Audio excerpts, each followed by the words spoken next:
Hello, welcome to the City Council Special Budget Work Session, Tuesday, May 2nd. We're going to get underway here at 4 p.m., 4:01 actually. If we could do a roll call. Councilmember Brookover. Here. Councilmember Garcia. Here. Councilmember Watson. Here. Mayor Pro Tem Gregg. Here. Mayor Bacon. Mayor Bacon is coming in from out of town. He is joining us as soon as he can, but asked me to keep us on schedule so that we don't get too far behind. So we're going to move on to approval of the agenda. So moved. Support. Moved by Mr. Brookover, supported by Councilmember Garcia. All in favor? Aye. Aye, that's aye for me too. Sorry, I was in the zone and I forgot I should vote. Okay, communication from the audience. I do have 3 blue cards. If you do want to speak, if you want to take a few minutes to fill one of these out and just leave it at the podium. I'm going to start with Nell because you're on top of my list. And I'm not even going to try to pronounce your last name because I never get it right. Thank you. Good afternoon, Mayor Pro Tem, members of East Lansing City Council, and I guess it's acting city manager. My name is Nell Kunminch. I live at 812 Applegate Lane in East Lansing, and I've lived in East Lansing for more than 40 years, not longer than everyone on the council, but more than likely longer than many of you because of your ages. I'm here today because I'm disturbed by so much of what is going on in our wonderful city. I have stood by rather silently as many friends, both residents and non-residents, have asked me what is going on in the city. It is a time of many changes, and the number of people leaving is a bit unnerving. But I also have served in a local elected position in the past, and I know that there are a lot of difficult decisions and a lot of hard work that each of you is called upon to do. However, the actions taken at your most recent council meeting have prompted me to speak out publicly. First, as a former business owner and a person who had many management responsibilities prior to that experience, I am deeply disturbed by your action to spend at least $30,000 of taxpayer monies to investigate an anonymous letter complaining about different persons in elected and employment positions in the city. It would be imprudent for anyone in management to respond in such a manner to an anonymous complaint. To do so implies that someone believes strongly that there is something very much awry, and yet, while there is impugning of actions and motives, and a suggestion that the charter has somehow been violated, nothing in that letter is clearly stating any of those things. Further, the investigation by a council-appointed lawyer does not indicate who is to be investigated, what the scope of the investigation is to be, who is to receive the report from that investigation, and what action, if any, can or should be taken if there is something uncovered. If, as the letter seems to allege, there is evidence of potential wrongdoing on the part of any of the named persons or anyone else in the city, the person or person who so firmly believes in this wrong having been committed should have the courage to stand up and make those assertions and accept responsibility for making them. Yes, it is frightening to think that there might be retaliation by one's employer if they were to make such public assertions. However, we have legal protection for whistleblowers. Again, any person who will make such assertions, I believe, should have the courage. No, it's not just that I believe it. Anyone who would make such assertions should have the courage to make themselves known and to accept responsibility for those assertions. It is not only disturbing, it is also precedent-setting to spend taxpayer money on such a baseless investigation, giving some sort of credence to statements made anonymously. I do not understand this decision and must express my opposition to taking this action.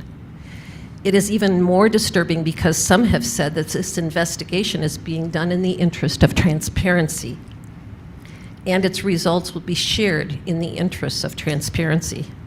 Yet there is absolutely no transparency in the allegations and their authorship.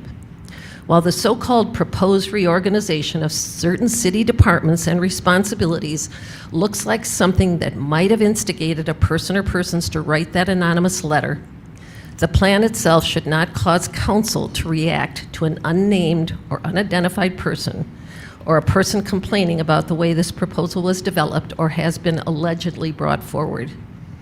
In fact, our Mayor Pro Tem has recently explained this proposal and its total rejection months ago in a post she put on Facebook last Saturday evening in an effort to quell the crazy rumors that have developed since ELI posted the so-called plan on a publicly available site. Good grief. 30 seconds remaining. With all the disinformation and misinformation traveling the internet these days, I would think that we are better than that. I fear your actions indicate that our council is willing to act on misinformation and disinformation.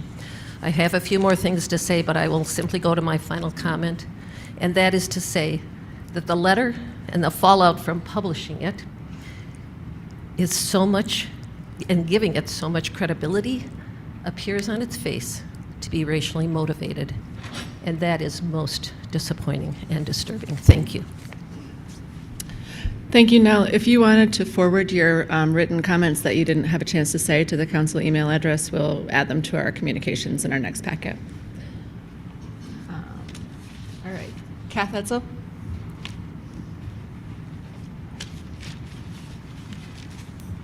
Good afternoon. I'm Kath Etzel, 1026 Daisy Lane, also a long-term East Lansing resident. I'm here to comment on the anonymous complaint and the council's decision to investigate it. Kath, could you move the microphone just a little bit closer to your face, please? Sure, Thank you. thanks. Yep. I'm here to comment on the anonymous complaint and the council's decision to investigate it. I may not be as nice as Nell. Change is hard. It is the rare person who does not cling to the familiar when they worry things are changing. We have seen this nationally over the last half dozen years. The divisions in this country have deepened as we cling to what is familiar, what feels safe, even if it makes us feel safe is dangerous for someone else. We have seen this over hot topic items like guns, police, abortion, racial justice, masks, vaccines, etc. And locally, we are not immune. This anonymous complaint is clearly written by a white person or people terrified of losing their power and control over the city. A black mayor, a black city manager, a black DI director, a black councilwoman, a proposed restructuring of city departments that includes words like equity lens, marginalized populations, diversity of representation, remove barriers towards attainable housing and economic development opportunities. These are scary to people who have dug their heels in on rethinking East Lansing to be more inclusive. The author or authors conjured up racial tropes. The angry, bullying black woman, the scary black man. They make accusations that are opinions, speculative, and use terms like politically motivated. And yet he, she, they want to usurp the will of the electorate in East Lansing who elected Mayor Bacon, Jesse Gregg, and Dana Watson based on their goals of making East Lansing more inclusive, to address issues around over-policing and over-prosecuting BIPOC people, and to bring BIPOC businesses to our downtown, and to find solutions to our lack of affordable housing, to name a few. Other mayors have suggested bold ideas. Why is this one being questioned far more outrageously? The author clings to Tom Yaden, Chad Connolly, and George Lahanis because these men were the dinosaurs who maintained the hierarchy that kept the author and other white people at the top. They kept East Lansing the way it has always been, hostile to non-residents, students, and BIPOC people. And while the author is getting council's attention, there are many in this community who applaud the changes listed in the complaint and expect many more in the future. Governance is hard. This community is not monolithic, and the community elected these individuals to make hard decisions. The author challenges the council on the stewardship of funds, and I guess this is where we agree. The expenditure of $30,000 to address an anonymous complaint seems excessive, and I would think the author, if they genuinely cared about the city's finances, would either attach their name to the complaint or withdraw it. The author uses phrases politically motivated, which assumes there is a correct way and then a politically motivated way. Every way is a politically motivated way. We elect our council in a politically motivated way. We expect them to govern in a politically motivated way. The old ways were simply motivated by different political motivations, one the author finds comfort in, but others find harm. This applies to the concept of institutional knowledge. When institutions maintain the status quo, and when the status quo causes harm, maybe the institutional knowledge needs to be changed. Maybe it is time for new faces willing to work with our elected leaders for a more just and inclusive community. To the council, I ask this: what is the scope of this investigation? Is it limited to the charter violations, or is it a witch hunt against the mayor, the city manager, the council members, the DEI director? I could not find this answered anywhere. The city manager and the DEI director are city employees. Do their contracts allow for anonymous complaints to be investigated? I think this absolutely must be clarified before the investigation proceeds. I am deeply disappointed that the council gave any sway to an anonymous complaint. I am further disappointed to learn that George Brookover, who by the author's admission, aligned with the author, advised going through with this investigation, creating unnecessary chaos. I fully understand, trust me, I know, the desire to prove the author wrong and hopefully bring an end to the harassment from a faction of this community. But it also opens the door to continued anonymous harassment from those too cowardly to stand in their racism and classism and come forward by name. 30 seconds Lastly, remaining. to Mayor Bacon, Councilmember Gregg, and Watson, I appreciate your service. I feel your pain. Hang in there.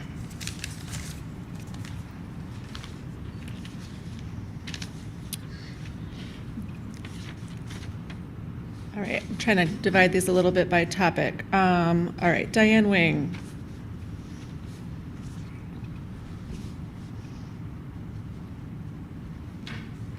Good afternoon. My name's Diane Wing. I live in the Chesterfield Hills Historic District. I'm here tonight because I understand that the $300,000 that has been set aside for the benefit of the Chesterfield Hills neighborhood is going to be discussed as part of the budget presentation. Just as a reminder to council, and I know that Mayor Pro Tem Gregg and Councilmember Watson are aware of this because they've been in front of presentations that Mr. Fehrenbach made over the past few years. And I also believe that Mr. Dempsey is going to make a little bit more detailed presentation this afternoon. But just as a reminder that $300,000 is specifically set aside for the benefit of the Chesterfield Hills neighborhood.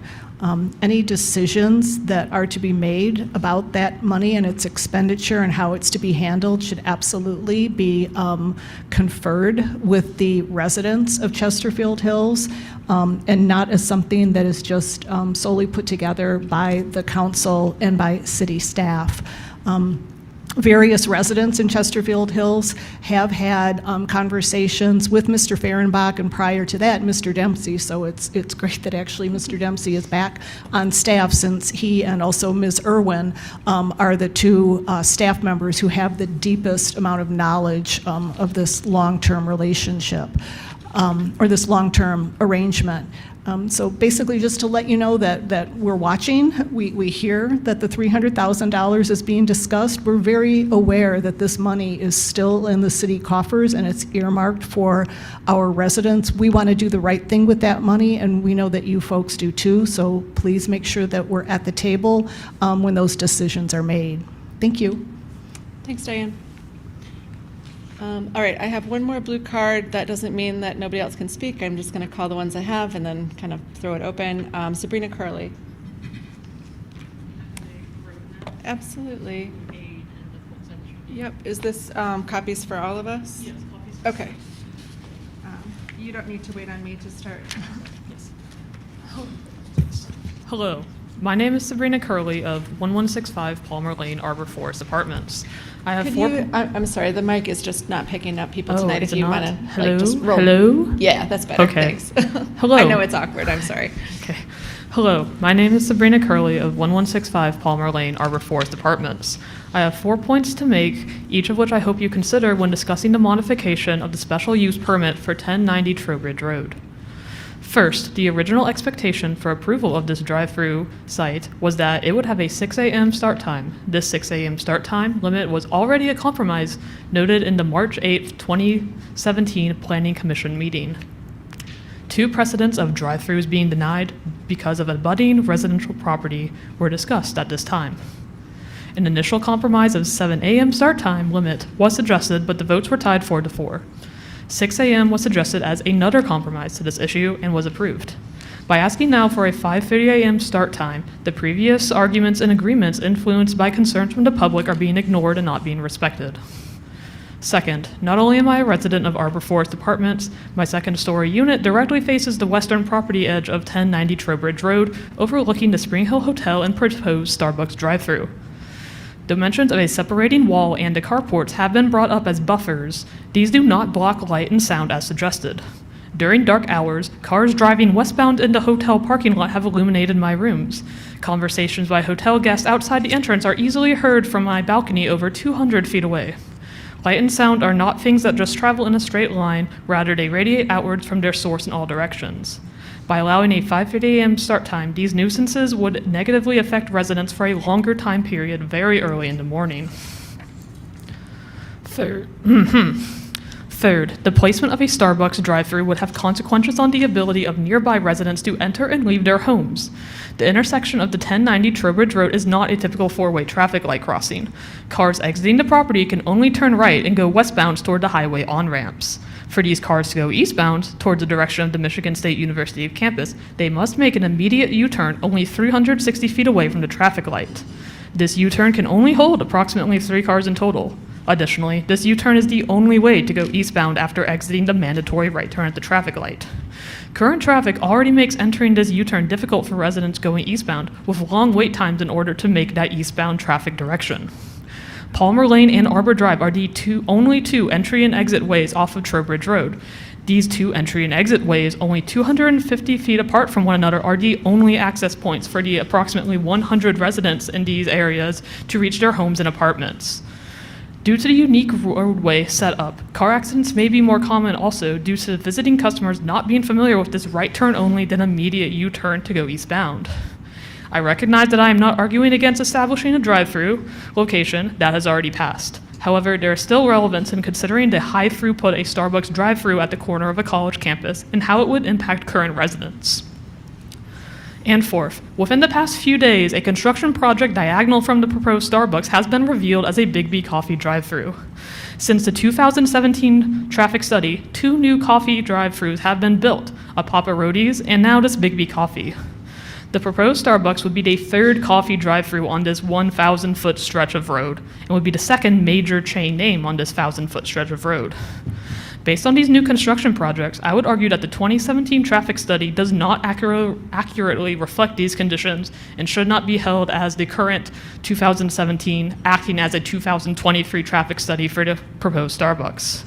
Additionally, Papa Roadies opens at 8 a.m. and the Big B, based on its surrounding locations, would open at either a 6 a.m. or 6:30 a.m. Should a 5:30 a.m. Starbucks be approved, this could lead to an influx of cars as a pressure is induced to go to the earliest opening coffee location. With these points, I urge the council to think critically about the ramifications approving this special use permit modification would have on the residents. Thank you for allowing me to speak today. Thank you so much. I'm going to throw the floor open for additional public comment before I hand this meeting back to our mayor, who just joined us. Keep going. All right. Ron's getting settled. Sorry, I filled out a card, but it didn't make it up there. No, all good. Go ahead. Alice Strager from East Lansing Info. I wasn't planning to mention this, but would just mention that the last time a whistleblower blew the whistle on the city, he was fired.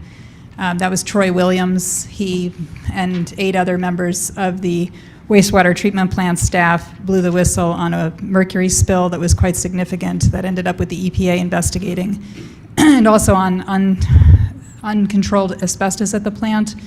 And the appeals court ended up ruling in that case that unfortunately the employees were not protected under the law, but said that it was extremely outrageous that the City of East Lansing supervisors knew about what was going on and that the court couldn't do anything about it. So Mr. Williams was fired after that. And I mention it only because when I talk to city employees who don't want to use their name, they often invoke the name of Troy Williams. Mostly I was hoping the city attorney would be here tonight, but I want to suggest that you have the city attorney potentially look at the budget with you. The document I sent to you this morning from the Michigan Municipal League is quite interesting, as is the statute attached to it that actually cites what public dollars can and cannot be used for. The reason I came to this document is actually a piece of email I received in FOIA that included Mayor Bacon in that conversation, and it was a member of the city of Lansing writing to the city of East Lansing to let them know that they would not do what East Lansing was asking them to do because it's illegal. So I've dug somewhat into this and looked also at the budget, and I think it would be very important for the city attorney to make a list of what kinds of things are not allowed, and then to go through the budget and make sure none of those things are happening. I don't want to specifically call out what the concerns are, but there's not just one. I made a list of about 6 items in the budget that I would certainly want the city attorney to look at. Under state law, there are things cities can do, and then there are things cities cannot do. And some of them you can't do in one way, but you can do in another. So for example, there are some circumstances under which the DDA can do something with money, or the city's Economic Development Corp can do something with the money, but you can't use general fund money for those things. So I think it would be very important to look at those things and figure out whether or not the money is coming from the wrong places. The other thing that you have to be aware of is that there are restrictions on cooperation with external nonprofit organizations. And there are some circumstances under which you can contract with a nonprofit corporation. A great example of this would be CAHP and the work that's done using CDBG dollars. That looks quite legitimate. But there are other places in which it looks like it may be problematic. And so my suggestion would be that you do consider having the city attorney look at this. And I realize that the staff has been spending a lot of time doing catch-up on compliance. The amount of law required I cannot even imagine having to remain compliant as a city. It's hard enough just as a small business to remain compliant, but the amount of regulation put upon a city by the state in Michigan is just gobsmacking. But this does seem to me one that's pretty readable from the MML and quite readable from the state, and again, worth looking at. Thank you. Thanks. Is there anybody else in the audience that hasn't had a chance to fill out a blue comment card? I'll do a final call after we check our online queue. Is there anybody online? There are no callers in the queue. Okay. Going, gone. Last chance for public comment before I pass this meeting to the mayor. All right, Mr. Bacon, this is your meeting. Thank you, and apologize for my tardiness. Next up, communication from council. Councilperson Garcia. Nothing, thank you.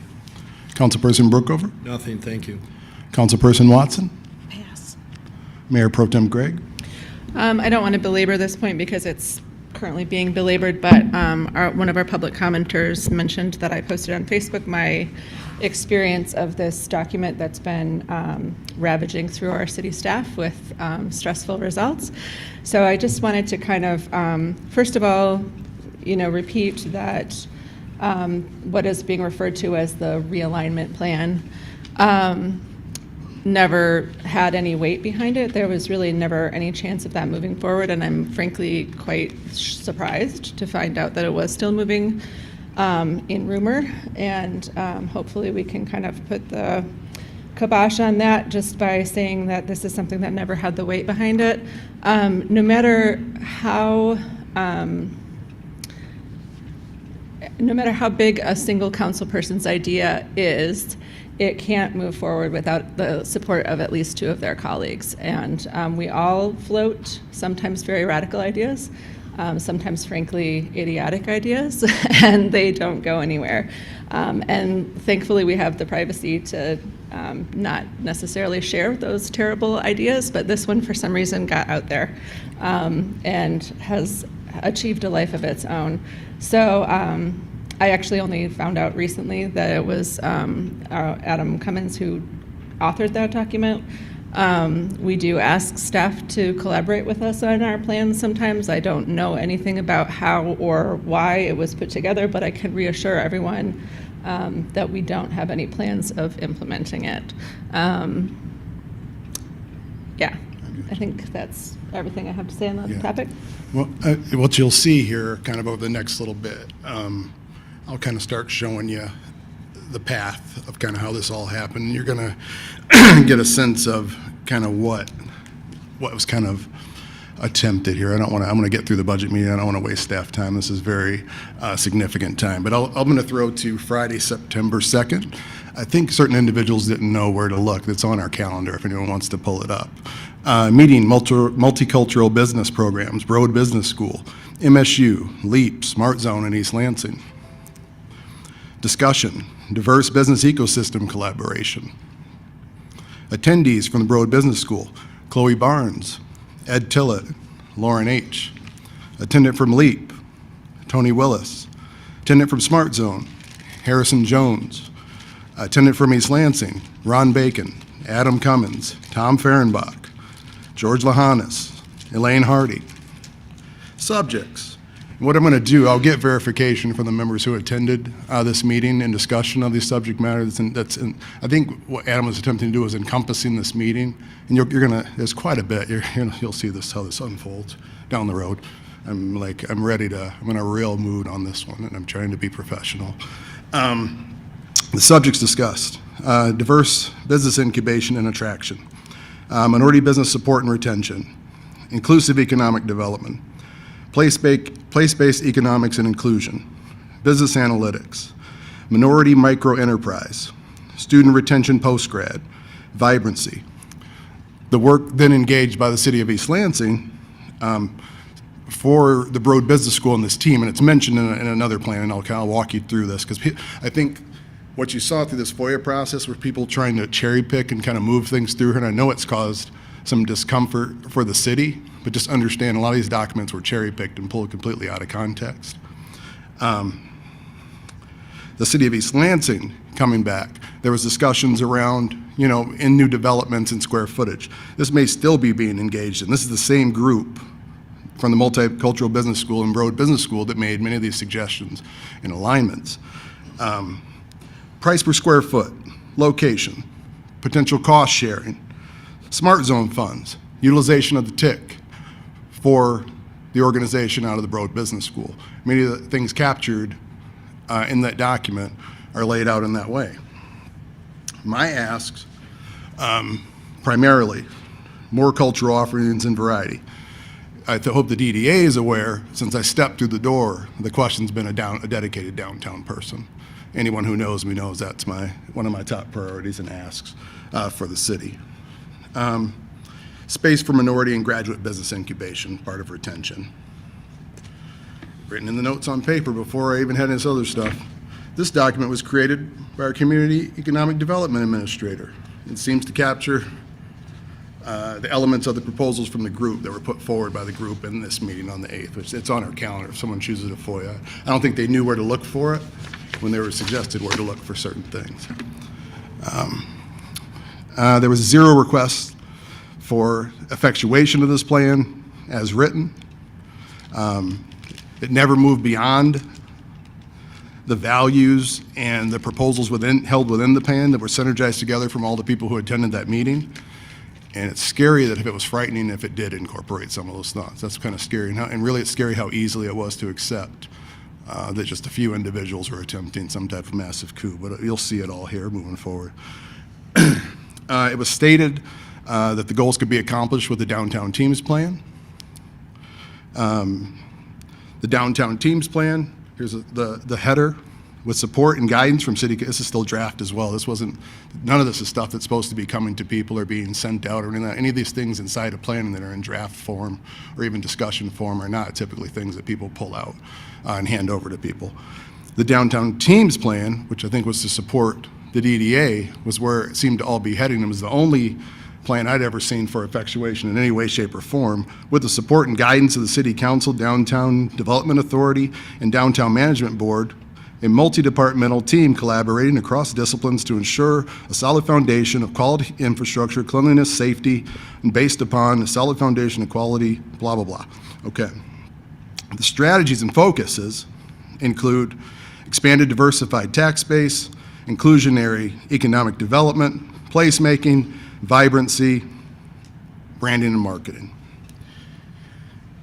Remember the original part where we were talking about, this is captured within this plan, the part where we were talking about these partners, the Broad Business School, the MSU partners.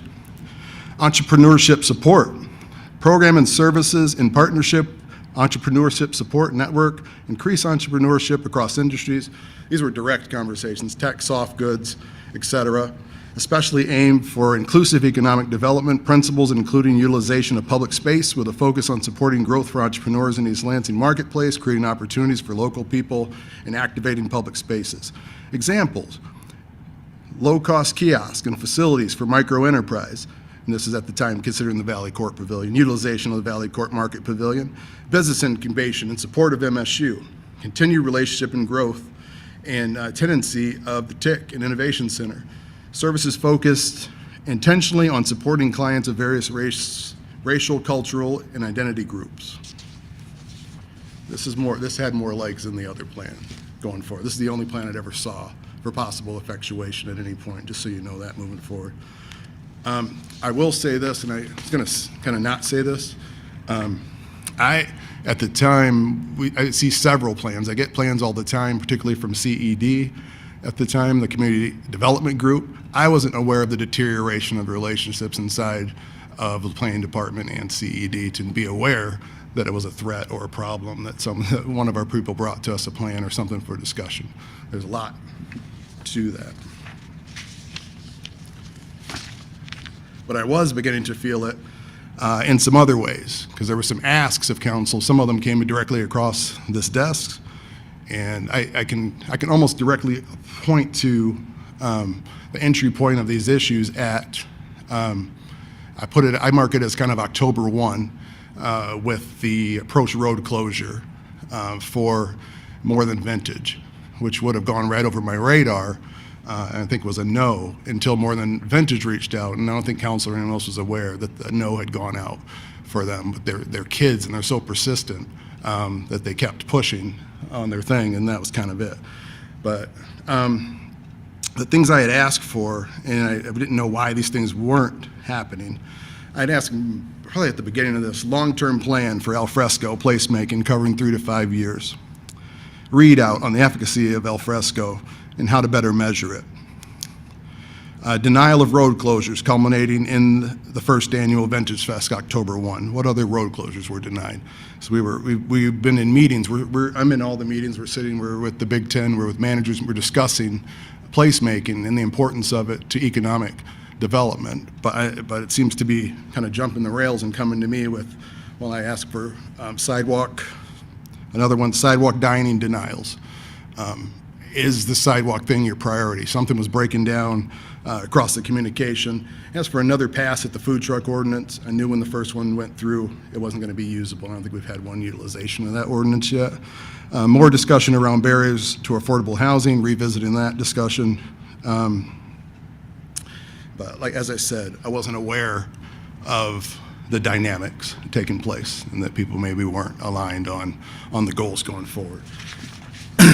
And I'll release my notes into the record by next week. And then there's an actual downtown plan that captures all this with more you can read that I think was probably the closest to effectuation. And let's see where the program level activities, business attraction, business intelligence, business retention, business support activities, entrepreneurial support, and other things. This is about the closest thing I've seen to a plan that I thought might have come out of planning. But I just want to clearly state just kind of my disappointment in the ability of some people to just kind of make some correlations and some things like that. I'll assure you, as the person who sits in this seat, there's not a single person on this panel or really in the city, including the Elaine Hardys or the Randys or anyone. I've never been to any person in this room's house just to avoid any appearance of impropriety. I don't hang out on the weekends with people who work in the city just for these exact reasons. I take this seat very seriously, but I do think some things have occurred here among some people who do hang out and do some things with each other on the weekends. I'm very disappointed with the clear, how clearly this was structured. This is bad, and I'm tired of being the one that says it. If there's other members of the community that feel the same way, maybe just take a look at it and look at it that way. But I got to end kind of towards a positive here. I'm gonna follow the words of Kim Johnson from the budget session last week. It stuck with me. We will do D&I here in the city. We will have a diverse city. We will participate, and everyone will have an equal hand in our city. There are no covenants of power here where you get to dictate and determine who sits in the seats of elected officers and just kind of wield power from from outside. It's not happening. But let's make D&I who we are, not what we do.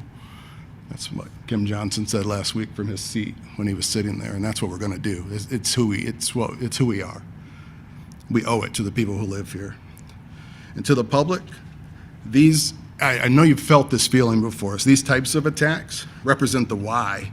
When you go to other communities and you see certain things in those communities and you go, this would be awesome in East Lansing.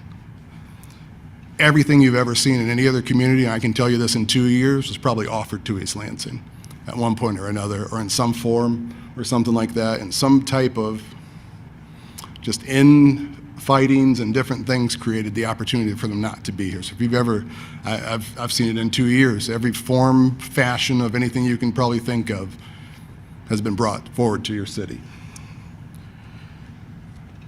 And that's kind of all for now. But there's a lot more to be said here, and there's going to be a lot more. And what we'll do as a city, we'll bring forward our stuff with vetting or in an organized fashion. It's very difficult to get out ahead of individuals with an agenda.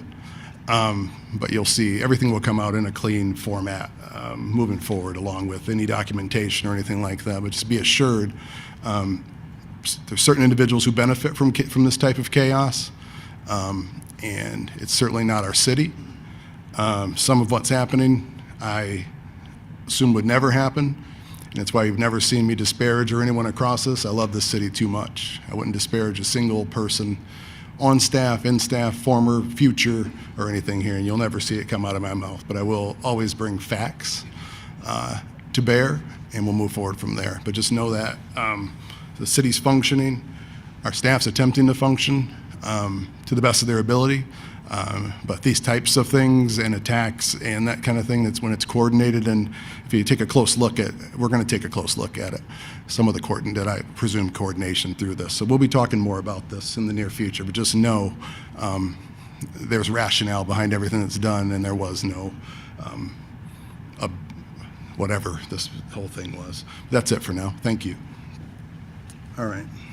Next up, item 6.1. Discussion of fiscal year 2024 preliminary budget with emphasis on specific divisions. Mayor, may I just ask whoever comes up if they can introduce themselves?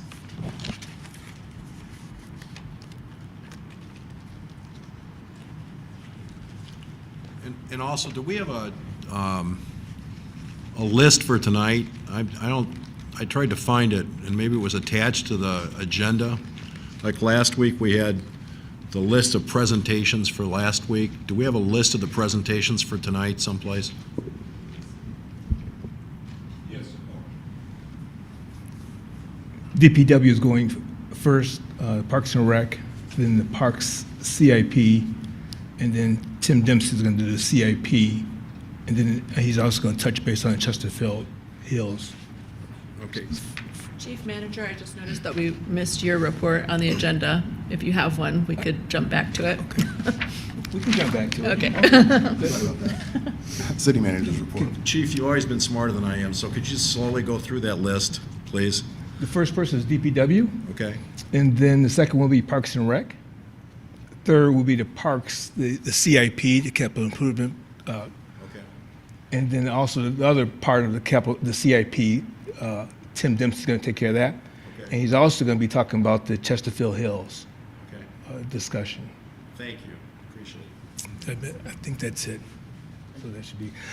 Just a quick thing. I'm up here today. Last week I was in Ryan's seat. So the interim city manager had to return home for scheduled surgery with his mother. So her surgery is tomorrow. So we keep her and his family in his thoughts and prayers. So I'm acting city manager, acting, whatever. But I'm in this chair today, so I get to normally toot the horn of the police department. for the most part. But today I actually get to toot the horn of the other city people that we've been busy working, and Mayor mentioned that a few minutes ago, what's going on in the city. So just to recap it, last week we were busy in our city. We had, on last Thursday, we had the Crystal Awards, and that was a great situation, great event. I just want to recognize Kathy DeChambeau and her staff, especially Carla Forrest Hewitt, who spearheaded that whole event, and it's a great community event. We look forward to it every year. So that happened last Thursday. So thank you, Kathy and her staff.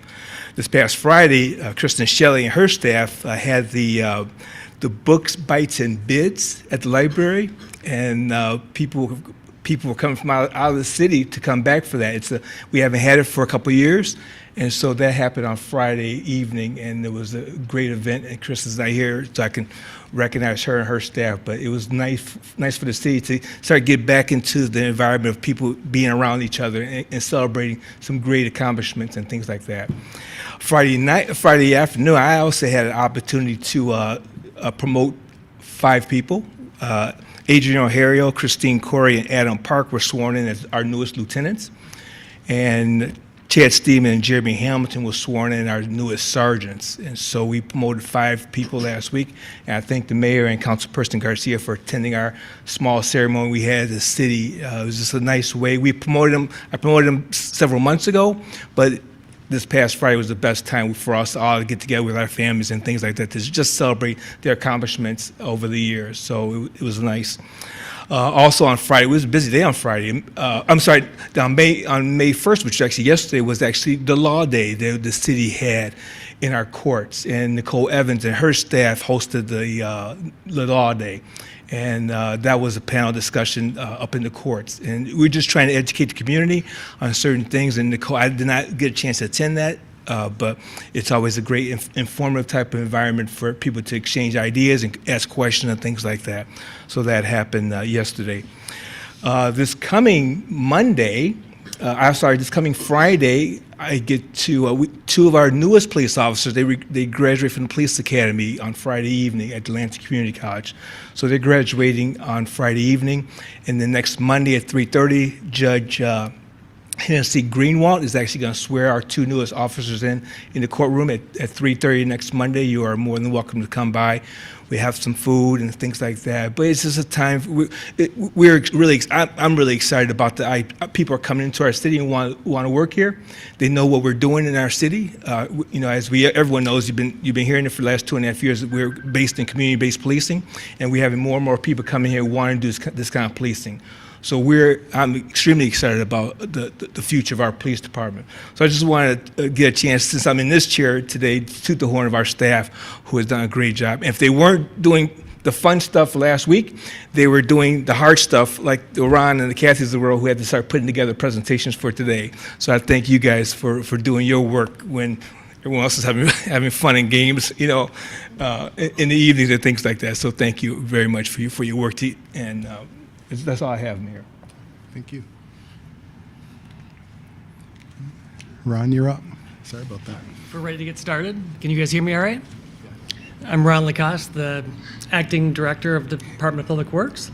I'm here today to talk about our budget moving forward. First, I want to start the presentation by thanking the staff at DPW that helped me put this together. They've really come together at the 11th hour here and helped me get up to speed on things and help me put this presentation together, and many of them are sitting in the audience here, and I sincerely appreciate all of their efforts to make this happen. I could not have done it without them, as well as the finance team who is short-staffed as well, but still helped me get me up to speed on what it takes to put the budget together, get it over the finish line. To go over the agenda, I want to first kind of provide an overview of the department, explain exactly what we do and how we do it. Then I'll briefly go through the utility funds and the street funds, followed by the,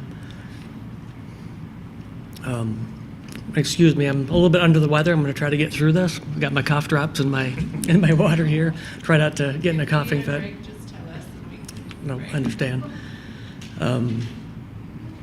And then we'll talk about the water and sewer rates, which is how we fund some of the projects moving forward. And then Cliff Walls will join me to talk about the solid waste fund and some DPW solar and urban forestry.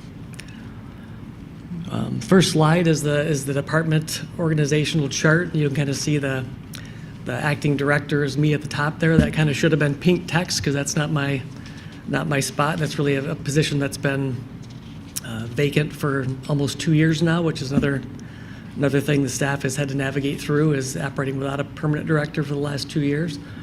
But you see we're 77 staff and organized into, we have a department coordinator up front that manages the upfront staff, GIS, environmental specialists, our engineering division, our WRF, and then down below you'll see the operations staff. The pink represents the positions that are currently vacant, and then also down below are some special certifications that certain staff have, and those are required by the state. The wastewater plant, or the WRF, has to have a Class A operator. We have 3 of them, and the distribution system has to have an S1 operator, and we have 1 of those, and we have a couple staff with S2s and S3s, which are just a little bit lower level, but they work on those, and as well as the professional engineering license, which you need to sign plans for MDOT projects and things like that. Seems like a lot of staff, 77 people, but when you divide them up into different divisions, you'll see that we're actually a pretty lean organization. Here's kind of a quick overview of what we do and how we're divided up, and this isn't all the divisions. I had to combine some of them to make them fit, and I'll hit on a few of them that I don't really talk about in the budget presentation, so I'll mention them here. And part of that is the garage staff, and people don't necessarily understand that, but they service the vehicles and actually own the vehicles across the entire city, including police, fire, and parking. So with 5 staff, they maintain 120 vehicles, 82 pieces of equipment, and 84 pieces of small equipment, and a little over half of the vehicles, of the 120 vehicles, aren't even housed at DPW, so they're in other departments. So it's a pretty responsible group of 5, and they're also tasked with purchasing and upfitting the vehicles as they come in and disposing of them as they go out the door so we can be auctioned off. Our GIS department consists of one amazing person that does a whole lot of stuff and is integral. That's why the department's kind of in the middle. She supports basically all those different divisions and all the cool maps you see, whether it's the flushing map that's going on right now that lets residents know where we've been. As our staff are out in the field doing the flushing, they report that on a tablet, it automatically updates the map, and all that stuff falls under her purview. Asset management and all the data, water sewer atlases, work performed, all that stuff falls under her purview. Then our parks maintenance staff. I won't talk about it here, but they're obviously a huge part of how the city looks. It's 11 staff, and they're the ones that I kind of toot the most of the horn on lately, is because virtually everything else in all these other departments, when we fix things, we make their lives easier. With the Parks Department, when we add things, we add work. It doesn't make their life easier. It actually gives them more work, more landscaping, more grass, more everything. And they do that with 11 staff, so it's a difficult task, and so I wanted to mention them. So we'll jump right into the CIP. This is our CIP for 2024. We have a lot of work planned, and some of this is catching up on projects from the past. The pandemic slowed down some because we didn't want to do water main projects when washing hands and things like that were so important. And then the supply chain really did a number on certain things, water main specifically. So some of this is catching up on past projects, and some of it is trying to stay on track with what we have moving forward. As you can see, this is a mix of streets, 5 3/4 mile local streets, 2.5 miles of major streets, 5 miles of water, and then some spot sidewalk repairs. And I'll talk about this more on the individual fund slides. Age of infrastructure. This is kind of how we start looking at projects. And this map is just a general overview based on kind of development. And this gives you an idea. The red being the oldest, blue being second oldest, and so forth down the table. It's meant to highlight factors we consider. And you'll see on the map, you'll see some purple lines in the colors, and those are areas that we've tackled with previous projects that kind of show you that we're making some progress on utilities in some of these older areas. And then the ovals and circles, the dark circles, are projects where we're going to tackle some water main projects in 24. So that kind of shows you the areas we're looking at. And then the number inside that circle is the number of water main breaks in the last 20 years in those areas, which kind of is another factor we look at, even though the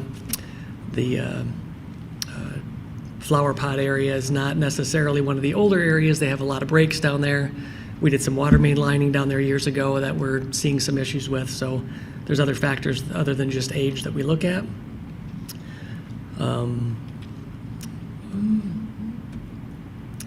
The next map is our PASER map, which is our pavement surface evaluation rating. And this is the same rating that's used across the state.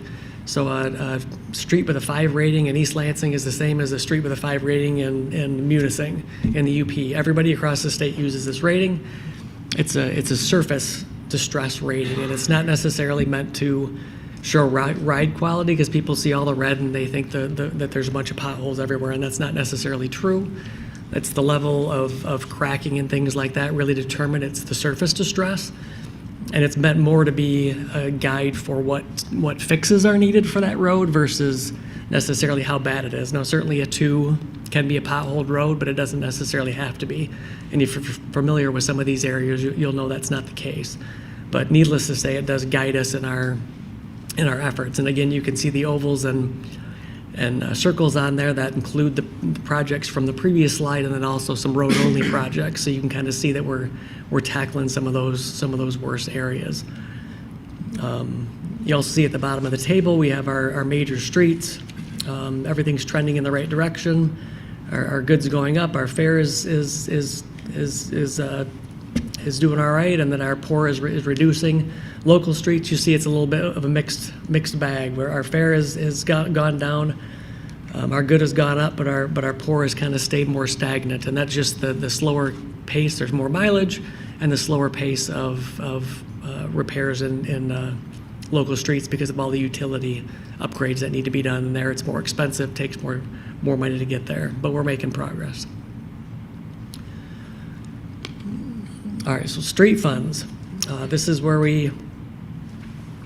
the rubber hits the road, I guess, is we got 9 miles of MDOT trunk line, which is Saginaw, Michigan to Grand River, 25 miles of major streets and 62 miles of local streets, 3 bridges, and 51 traffic signals that we're responsible for.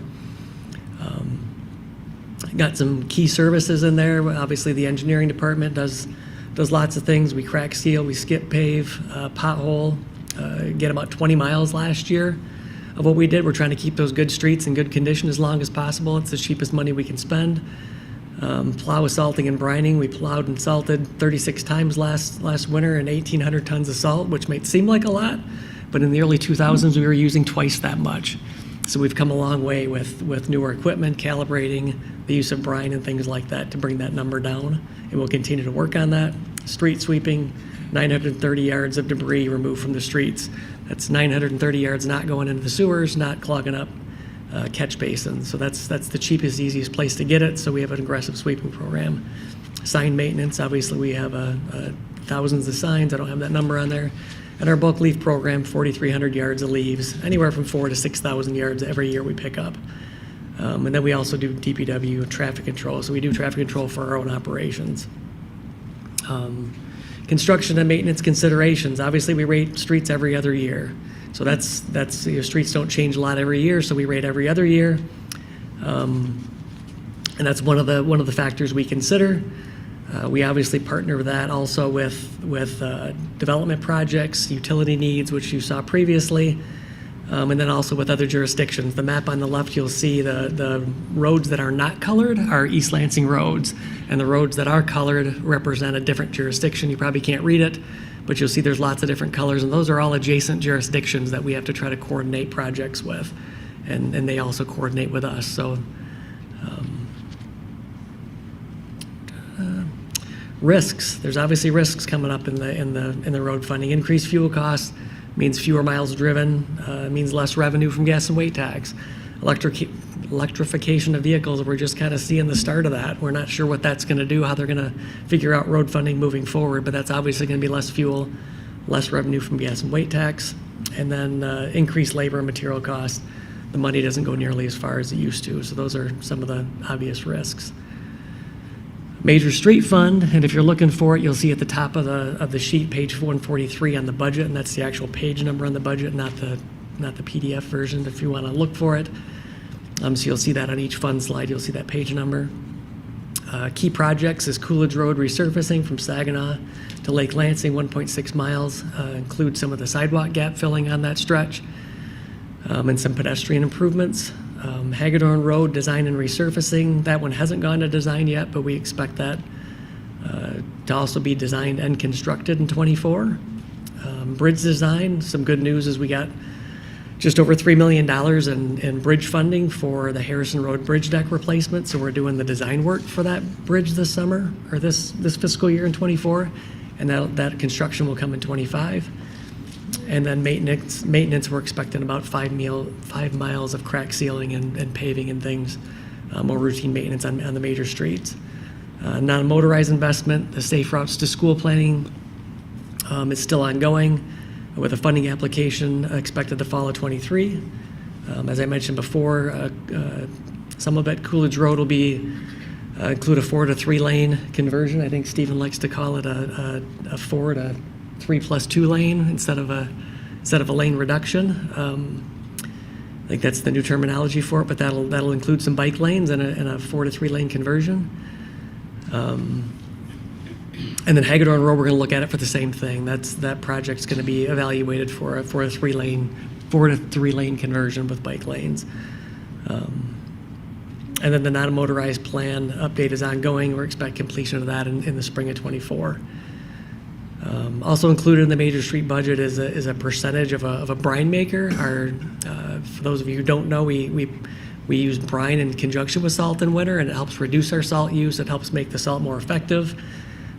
So we're looking at what we have is kind of a homemade one that our guys in the shop made to try to test the concept, and it's working well. You know, we produce 50,000 gallons of brine through that homemade brine maker, but it's time to up our game a little bit. So we're hoping to invest in that, and a spray patch machine is just an updated way of filling potholes and making them last a little bit longer. Nothing more frustrating than filling a pothole and have it pop out the next day, so this is a better option for that.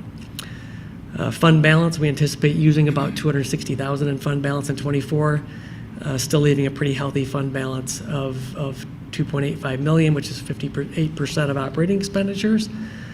This fund balance will help insulate against cost increases, which we're hearing are coming 20 to 30% higher. And I was at a CARTS meeting this morning, and some people were saying they got prices of 50% higher. They actually had to turn down the project as a result. So it'll also help us cash fund some signals that are in need of upgrading. Ron, can I just stop you right there? Certainly. So I know you have different categories, so I just want to sort of get to the summary of this category so folks can understand. So this major street fund is almost completely financed by intergovernmental revenue. In other words, revenue from governmental entities outside the city of East Lansing, correct? Primarily gas and weight tax, Okay. yes. And so the bottom line in terms of the 2024, looking at page 142, and I know you may not have this in front of you, and maybe you'll need help from finance people, but the bottom line is we're spending about $20,000, I'm sorry, we're taking in about $20,000 less this year is the projection, and we're going to spend about $20,000 less, correct? And this year, as opposed to last year, we're going to use some fund balance to the tune of about $257,530, which is our money, the city of East Lansing's money, correct? I think so, correct. Yeah. Okay, all right. So what you're saying, at least on this component, is it's a break-even budget with the assistance of us using some fund balance to to accomplish the projects that you've just summarized in terms of major streets. Correct. Okay, thank you. I have a question too. First, can his mic be turned up, please? Okay, thank you. Absolutely. And is that picture, is that a? Air conditioning Yep. above us, that makes everything a little bit. And I just have a hard time hearing. That picture, is that a 3, a 4 to 3? Yeah, that's Abbott Road right in front of the fire station, and the stormy weather was just the day I took the picture. It doesn't mean anything. I was looking at all my pictures. I'm like, holy cow, it looks horrible. And I was just curious, the dashes, are the dashes going to be on those streets too, Coolidge and Hagedorn, the yellow dashes, which imply that you can go past a car that's in the, Yeah, that's not a passing lane. That's the left turn lane. So that's the left turn lane in the center, and then you got the north. This is looking north. The northbound through is on the right, southbound's on the left, and then you can see the bike lanes outside of that. okay. So this is right in front of the fire station, looking north. Thank you. And just double checking that it just doesn't imply that cars should pass other cars that they want to go in front of because you see the dashes. No, that just means you can enter that lane to turn left if you Okay. choose to. Thank you. That is not a passing lane. Thank you. And one more question. Are you adding walkways like on Hagedorn for that Grand River to Bircham? Will walkways be able to be added too, or that's not really?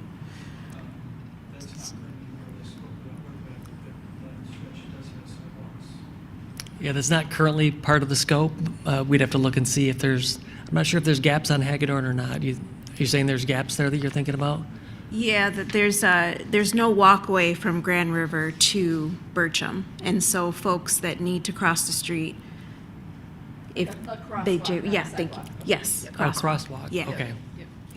All right, Yeah, thank you. I think we are looking at pedestrian enhancements on both Coolidge and Hagedorn, which may even include a mid-block, like a island-type crossing. Yep. And then going back to that question I was asking before, so on page 142, you're showing a fund balance as of June 30th of 2024 of $2,847,917. That's the fund balance in just the major street fund? Is that correct? That's correct. Yes, I'm seeing it, okay. All right. And that's showing us 58.8% of a percentage of operating expenditures. The reason I'm asking that is when you get into your local street fund, I want to ask the same set of questions, that's all. Thank you. Thanks for the heads up. Turn to that page. All right, local streets. Key projects, and these are kind of mixed between water and local streets, so these could have been on one versus the other, but I put them here because they include both. Melrose between Hagedorn and Timber Lane with water main replacement. Stoddard, Grand River to Bircham with water main replacement. King Court and Berkshire with water main replacement. And then the South White Hills neighborhood, which is that area bounded by Abbott Road, Saginaw, Alton, and White Hills Drive with water main replacement. And then the North Walnut neighborhood, which is the area bounded by Hagedorn, Hazlet, Woodside, and Ridgewood, and that does not include water main. And again, our routine maintenance of about 8 miles of crack sealing and skip paving where needed. Again, the same portion of the brine maker and spray patch, we basically split those costs based on road miles and use, so those always show up in both places. And again, anticipated to use approximately $1.1 million in fund balance. And again, the reason for that, a lot of these local street projects are catch-up projects from as far back as fiscal year '21. So we've been carrying a fund balance, and now we're going to start using that up to get caught back up. Can I ask a question, Ron? Sure. So Timber Lane and Bircham are both our boundary with Meridian Township. Is that so that we're kind of right up against the township sewer when we're doing those water main replacements? Is there coordination with the township so that we don't have so that we're not kind of dumping our problems off on the residents that are right on that border? Yeah, we're working with them on that, as well as some water main connections there on Timber Lane where we connect with their system. I recall Timber Lane being one of the areas that got really terrible flooding and our big backup. So I was I kind believe of they're doing a sewer project there with the county. great, awesome. Not related to budget, but thank you for clarifying. So again, we'll leave a fund balance of 2.1 million, which is 48% of operating expenditures. Again, we still have some projects to catch up on, and again, it will help insulate us from the cost increases and catch up on our pandemic-related projects. Okay, same kind of question. So on this one, the local street fund, category 2, your intergovernmental revenue, which is money that we get from outside the city, is 1.3 million, but your total expenditures are going to be around 4.37 is your projection. And as I understand it, then we're transferring some of our own money to get to those projects or get them done. And looking at page 148, 149, especially 149, so the other financing, so without us transferring money within the city, there isn't a balanced budget on this one, but we're going to transfer money within the city to balance this category and catch up, like you just said. And so $1,044,000 is coming from the Major Street Fund, and that's actually fund balance from the Major Street Fund, correct? My understanding is this has its own fund balance that we've been carrying forward. Okay. And, all right. and that's what we're using to catch Jump up. in if you need to, okay? No, I understand. So that's the answer. And then, Yep. Kept separate. we're also going to use $934,000 transfer for the income tax fund according to the ratio that the city council set and was in the bond or the proposal that the voters voted on. So we're using money from the income tax that was allocated originally when people voted on it for this purpose, correct? Correct. A portion of that goes to infrastructure, yes, by All right. Thank you.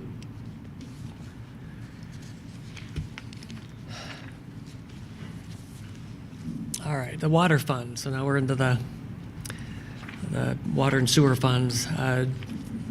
Some of the key services we provide is 130 miles of water main, 8,000 meters, 4 water towers, 1 ground storage tank.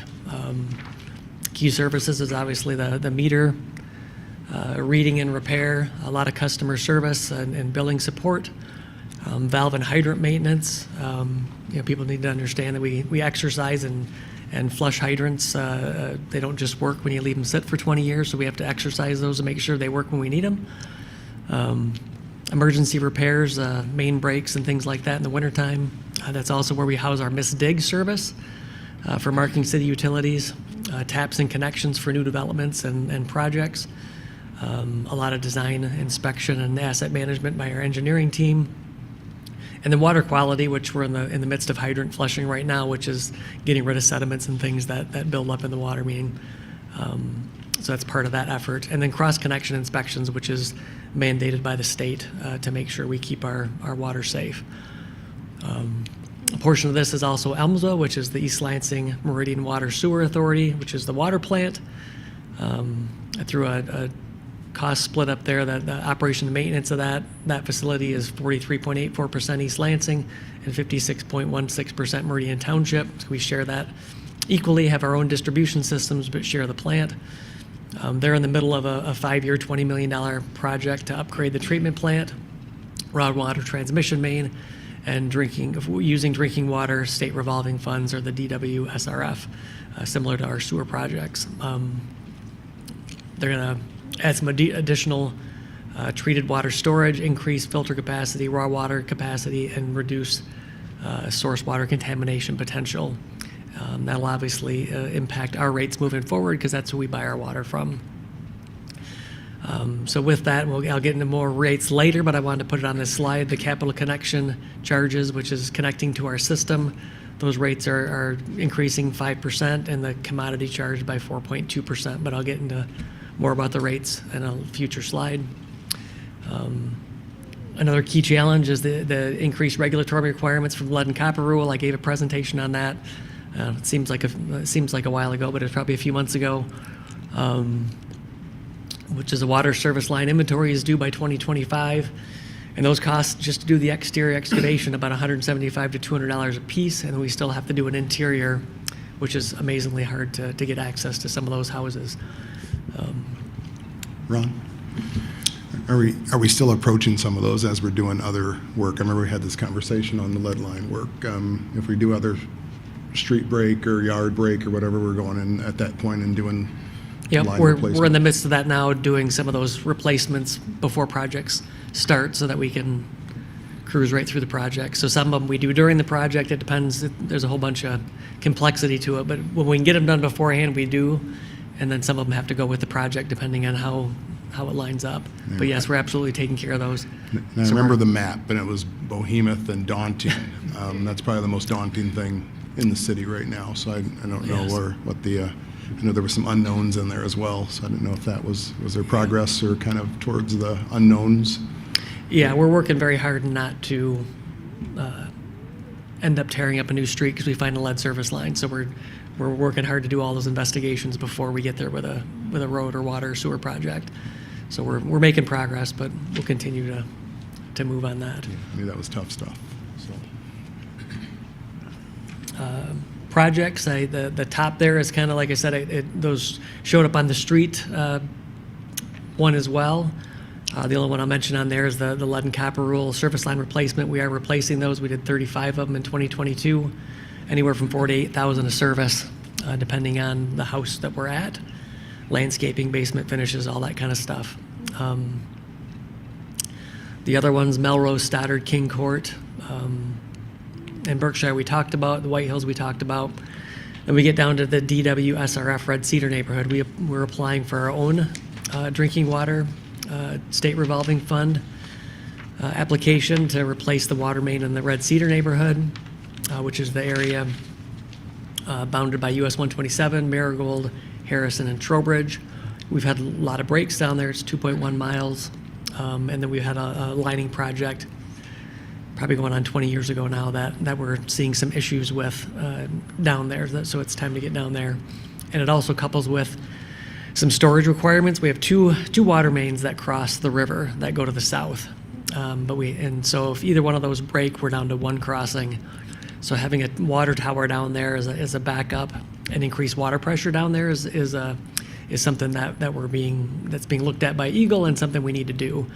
So that's roughly the area we want to put that water tower. So upgrading the water mains down there, it makes sense to do that first.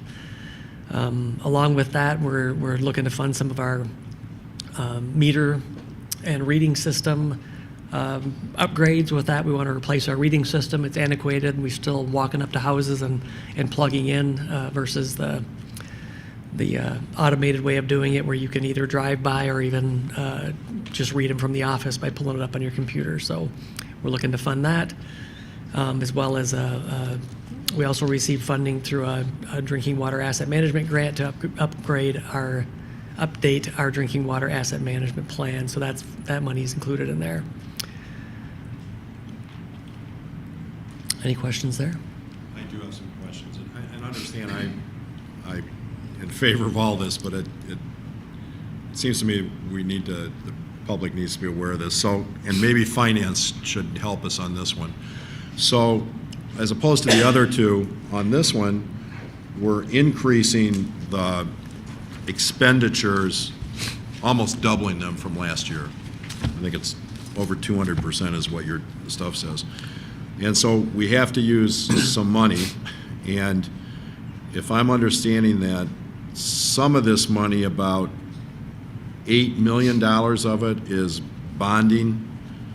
That's the DWSRF that we're Okay. applying for, yes, the low interest loan. All right, and so then there's another almost $2 million that we're using out of reserves. And if one of you could maybe explain, the other term you use here on page 245 is reappropriated equity. If you could just explain to us what that is and where it's coming from, please.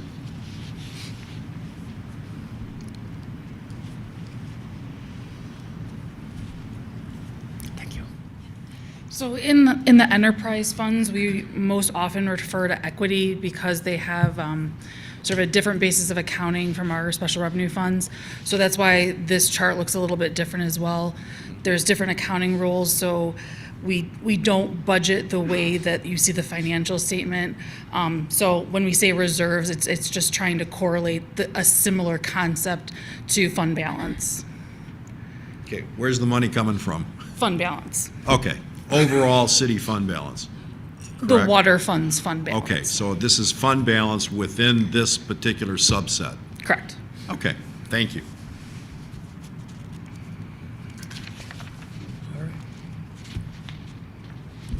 Moving on to the sewer disposal system fund. Key services are the wharf operations or the water resource recovery facility. Operation and maintenance is 79 miles of sanitary sewer, 44 miles of combined sewer, 3 pump stations and 1 CSO retention treatment basin. For those of you who don't know, it's on Kalamazoo. Again, meter reading and repair. A lot of people don't put meter reading with sewer, but it's actually generates the water and sewer rates by meter reading, so it is linked to sewer. Again, customer service and billing goes along with that. Emergency repairs. Knock on wood, we've done well avoiding major sinkholes in the last several years. Sewer televising and cleaning, we do a lot of that in anticipation of projects. We'll clean and televise all the sewers before they do a project, making sure we know the condition and can replace anything that's wrong. Also helps with troubleshooting. Again, we split MISDIG services because they mark both water and sewer. Getting a lot more engineering help from design inspection and asset management. A lot of construction management on that one, and then the NPDES, which is our stormwater national pollution discharge elimination system, which are our stormwater regulations that we have to live by. So key operational data, and it's a big number, over 4.32 billion gallons of sewage treated, which I know my predecessors have said it's the biggest recycling story the city has to tell is recycling that much water every year. Annually or That's the entire annually, life of correct? the plant? Yes, the worst That stat is- is annually, correct? That is a lot. Yeah, I mean, we run from what I somewhere on here, around 12 million gallons per day run through there. And then when it rained really hard a couple months ago, we were running upwards of 40 through there per day. 40 So million gallons per day. Per day. That's Yeah, crazy. so it's a big responsibility, and that's run with, I think, 18 people, 24/7 operation with 18 people keeps that thing running. So it's a Herculean effort. Over 20 miles of sewer cleaned and televised, and over 3 catch basins cleaned as part of that effort. Key updates again, and I'll go over these on the rate slides. Capital connection charges up by 5%, and the commodity increased by 4.2%. Projects, there really isn't a lot in sewer this year as far as standalone projects. I mentioned and I got a slide on this too, the SRF Phase 4 project at the wharf, the aeration and clarifier project is ongoing, anticipated completion in early '24. Phase 5, which is the design of the admin building and sewer projects, there's an admin building at the wharf, which the staff is super happy about because the existing one's pretty tired. And then some sewer improvements on Grand River, the Cedar Village area, and then Gunson up to Bircham. Big sewer project there. So those designs are about 90% complete and with expected construction in '25. Again, what's lumped in with this is sewer components of our major and local street projects. So there's always some spot sewer repairs, some additions, things like that go with street projects, but nothing significant of note. And then we're going to line the sewer, and even though Timber Lane doesn't stretch this span, it's the alignment of that. From Hazlitt down to Linden Street, there's a sewer there, main trunk sewer that serves a lot of flow from Meridian Township. We're going to line that sewer this year. Also, the design of some Coleman Road pump station improvements that serves Hawks Nest and everything north of Hawks Nest. For those of us who've been around for a while, we remember when that was installed, but it is 20 years old now, so it needs some pump upgrades and controls and things like that. So we're going to be doing some work on that. And then again, the DWSRF meter reading and pilot project again is also lumped in to sewer as well, since it's half the cost of that. Any questions on sewer? Yes, sir. So, again, trying to look at the bottom line analysis, we're spending $13 million less in this category this year, from 36 plus to 23 plus. And the only non-bonding, the only actual city revenue sources that are being used is $750,000 in equity reserve. So all the money's coming from other sources, essentially. Comes from our water sewer rates and the remaining SRF money to finish up the aeration project. Now, I have a really dumb question that's not really for you. So, bottom of page 233, it says $7,800 in rental income represents cell tower lease revenue that can be recognized in the current fiscal year. The cell tower leases were sold in fiscal year 2011 to AP Wireless, and cash was received up front. However, the revenue stream is being recognized over a 30-year period.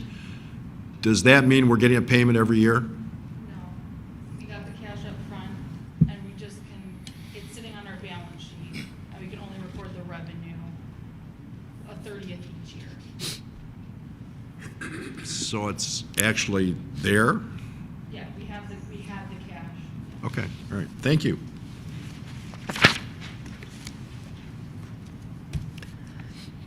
All right, and then I included a slide on the Clarifair project, even though it's not a 24 funding request, because it is a huge project,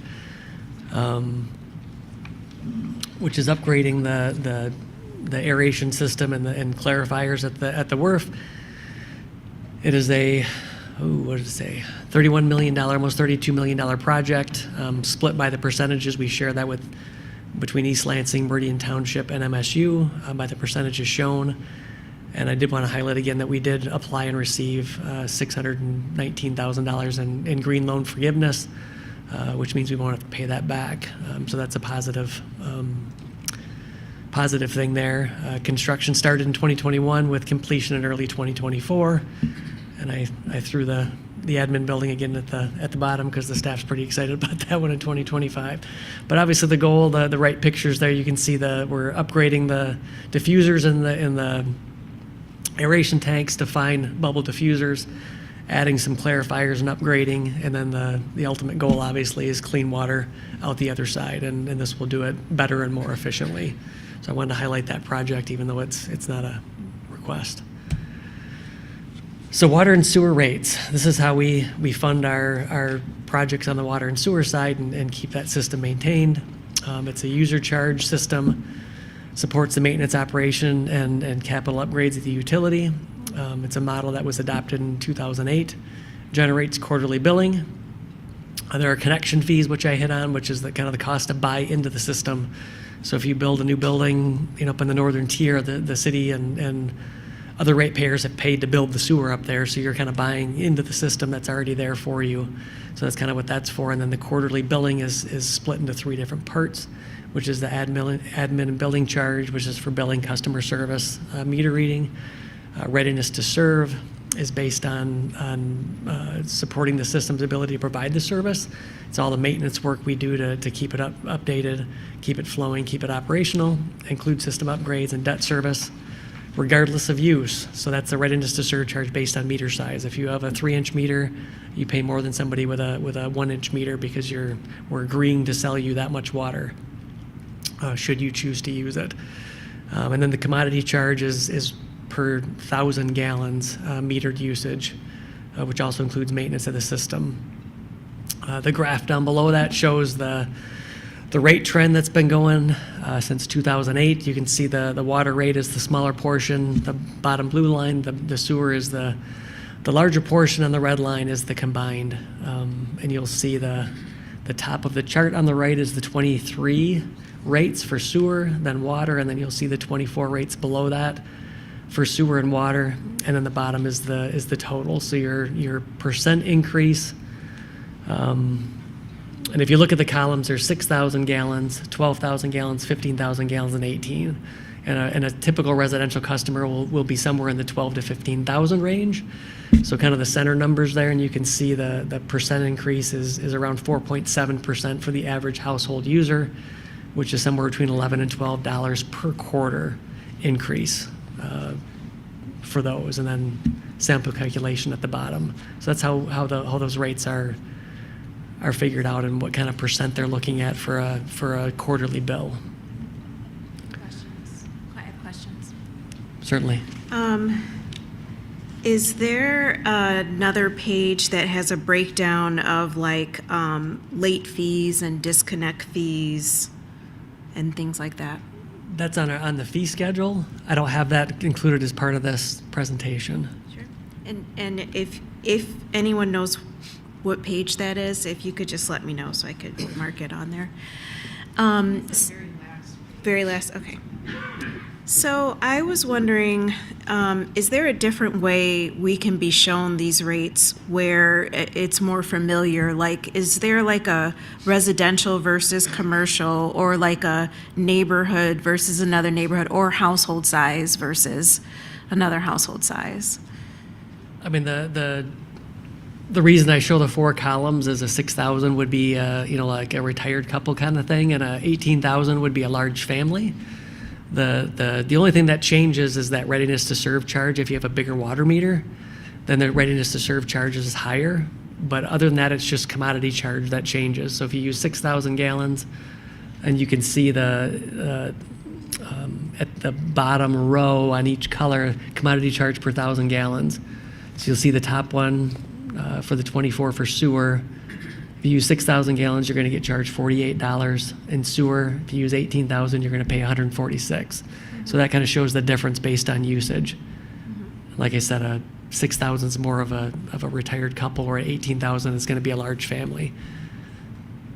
Most single-family homes fall in the 12 to 15,000 range. And commercial, of course, varies wildly depending on what their use is. But the commodity charge is the same, whether you're a commercial user or a residential user. It's just that readiness to serve is based on meter size. The commercial would typically have larger meters. Any other questions? I have curiosity about this meter size thing, because I didn't realize there was different size meters, but I will call you because I just that's my nerd brain, not my budget brain. So go ahead.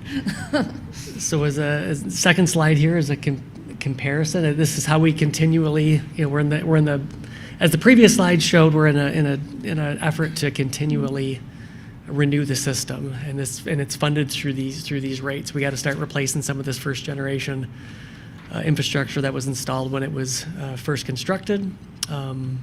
The challenges of this is the cost. Replacing underground utilities is expensive because you have to replace everything above it. So you get the road whether you like it or not. So we try to put these things off until the road also needs it, because you're going to replace a lot of that stuff. But sometimes you take in curbs and things like that aren't necessarily in bad shape, but they have to come out just to replace the utility. So it's more expensive. The perceived affordability, no other utilities bill customers quarterly. And I think this was in here from previous slides, but imagine getting a quarterly electric, cable, or cell phone bill, what that bill would look like. And it would compare, it would probably dwarf what your water sewer bill is. And a good comparison is 7 of the utilities on the right charge their customers monthly, not quarterly. But our upgraded meter and reading system will put us on a path where monthly billing might become an option. So that's another benefit of that. And obviously the emerging issues that take away from efforts to upgrade the system is the lead and copper rule, and our outdated meter system, which I talked about, makes it hard to do anything but quarterly billing. Federal funding may potentially reduce debt service and supplement existing funds. Again, we're applying for the DWSRF to help supplement funds, and our meter reading system improvements again will help us put us on that path. The chart on the right will show you how we compared it to neighboring jurisdictions, and I put the 23 or 24 because these are the current rates for those municipalities. We either called them or found their stuff online. And I put our 2024 rates, and this is a monthly, because somebody even billed monthly, I compared ours monthly. So our 24 rates put us right in the middle of where everybody else would charge for the same amount of water use.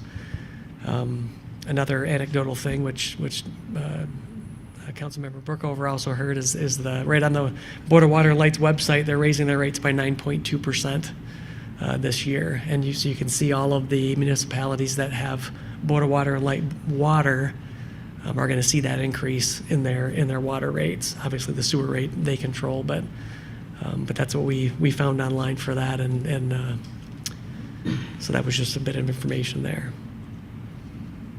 Do you have a projected time of when you think you would go to monthly rates?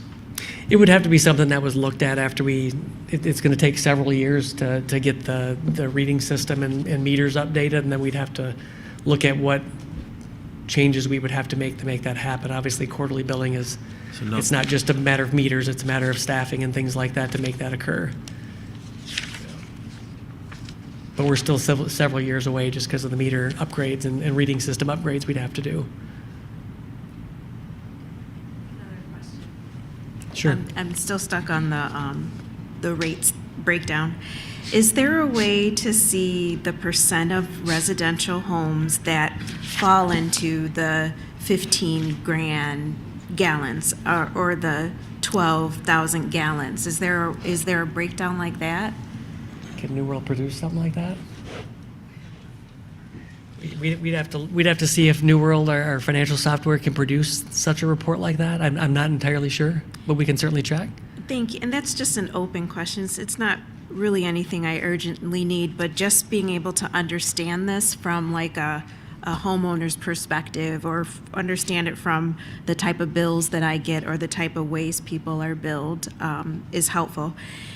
And my last question right now is, what made you do the 5-gallon monthly when the chart before started at 6,000 gallons monthly? And the comparison's not, the one chart for the 6, 12, and 15, those are quarterly numbers because that's how we do our rates, where the other chart I did monthly because so many of the people we're comparing against bill monthly.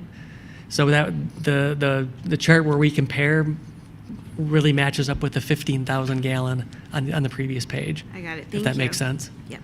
Thank you. Which again, we're trying to hit that target of an average residential household.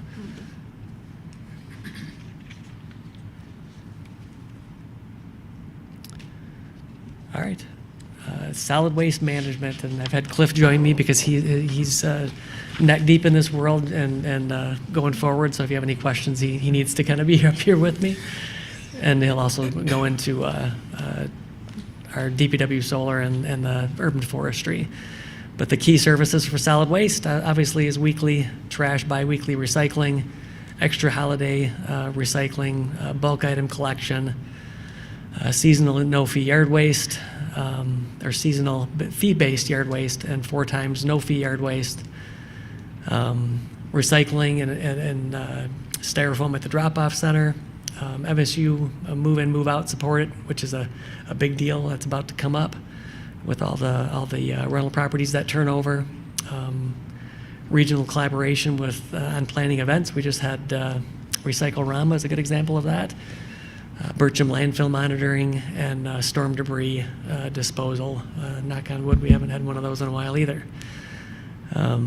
Key operational data, yard waste about 1,875 compacted cubic yards per year. And again, that's compacted, so it's a lot more when you figure loose on the ground. And about 50% of that is on no-fee days, which is a bit of a problem for us that we're trying to tackle as we do these no-fee days, and it's great for the residents, but it really creates a hardship on the staff. It's a whole lot of work in those couple of days.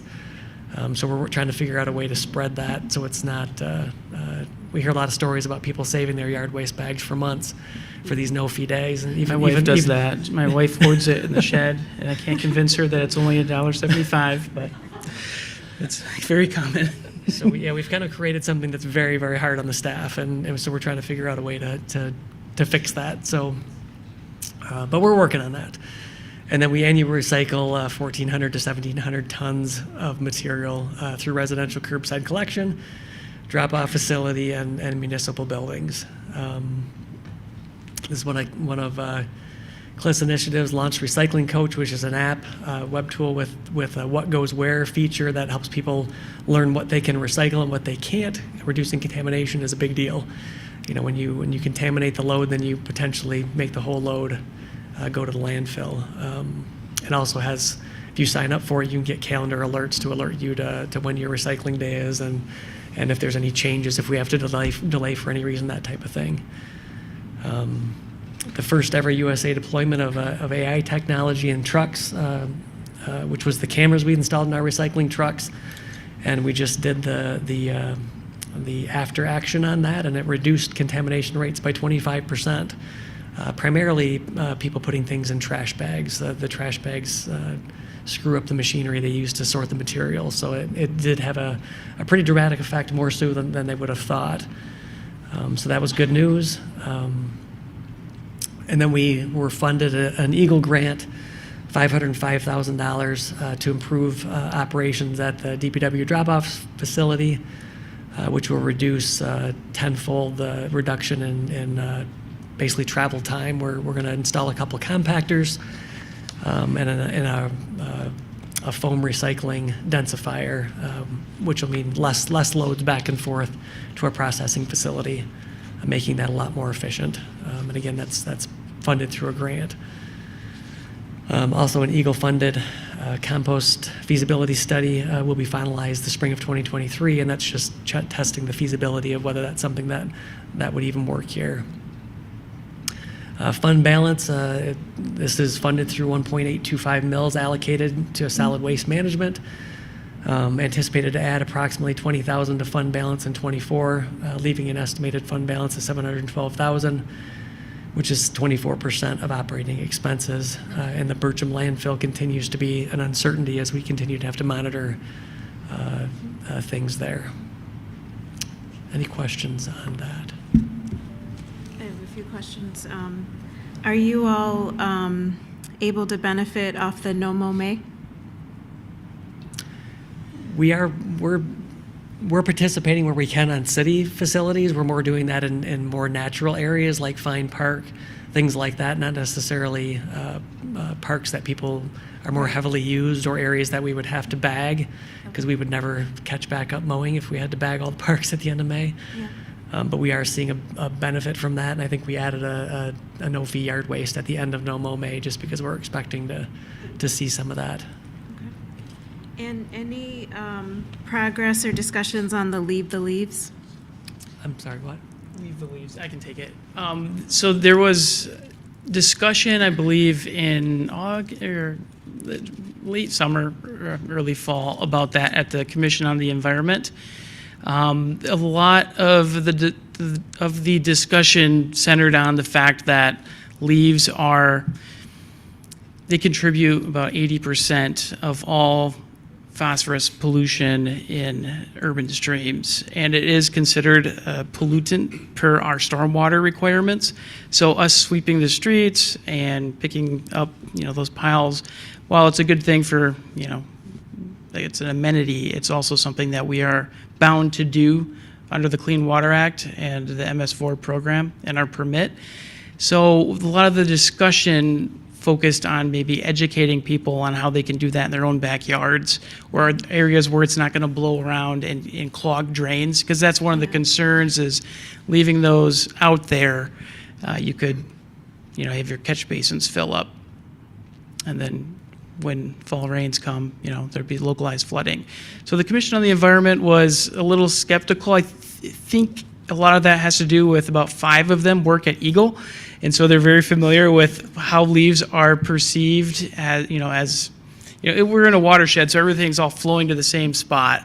And so, leaves falling in the woods is one thing, but when they get in the drains and they all end up in the Grand River, there can be significant nutrient concerns with their breakdown. And so it has been discussed, but not with any action step so far. Thank you.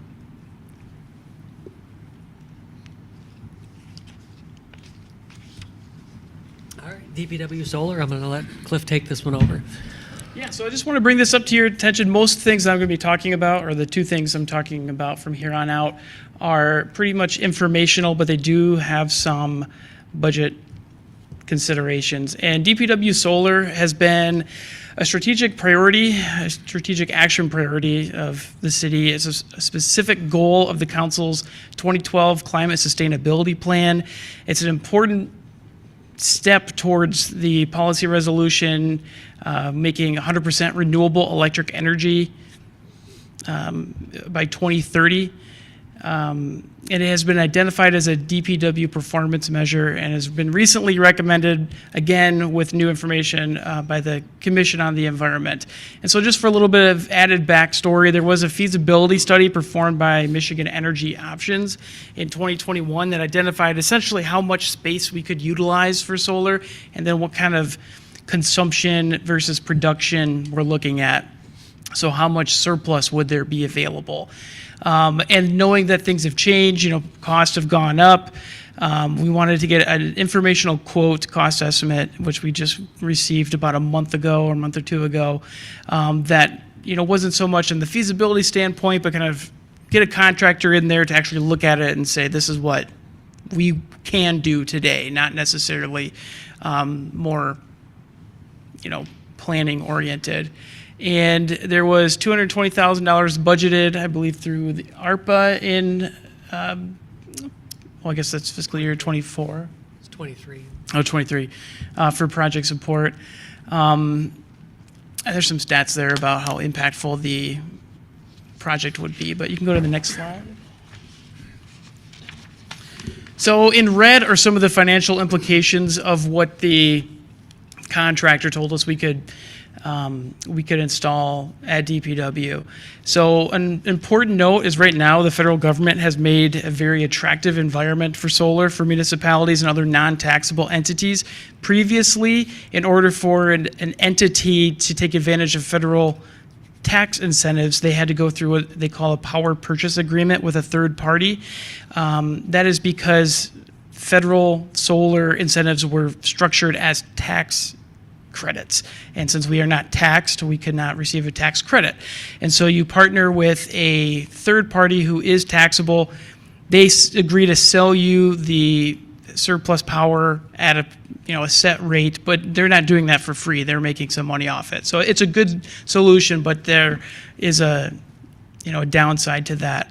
Under the IRA, the Inflation Reduction Act, they amended those rules to expand that 30% solar credit to municipalities and other tax-exempt entities. So it'd be a 30% direct cash payment from Treasury, the Treasury Department, to cover project costs related to municipal solar.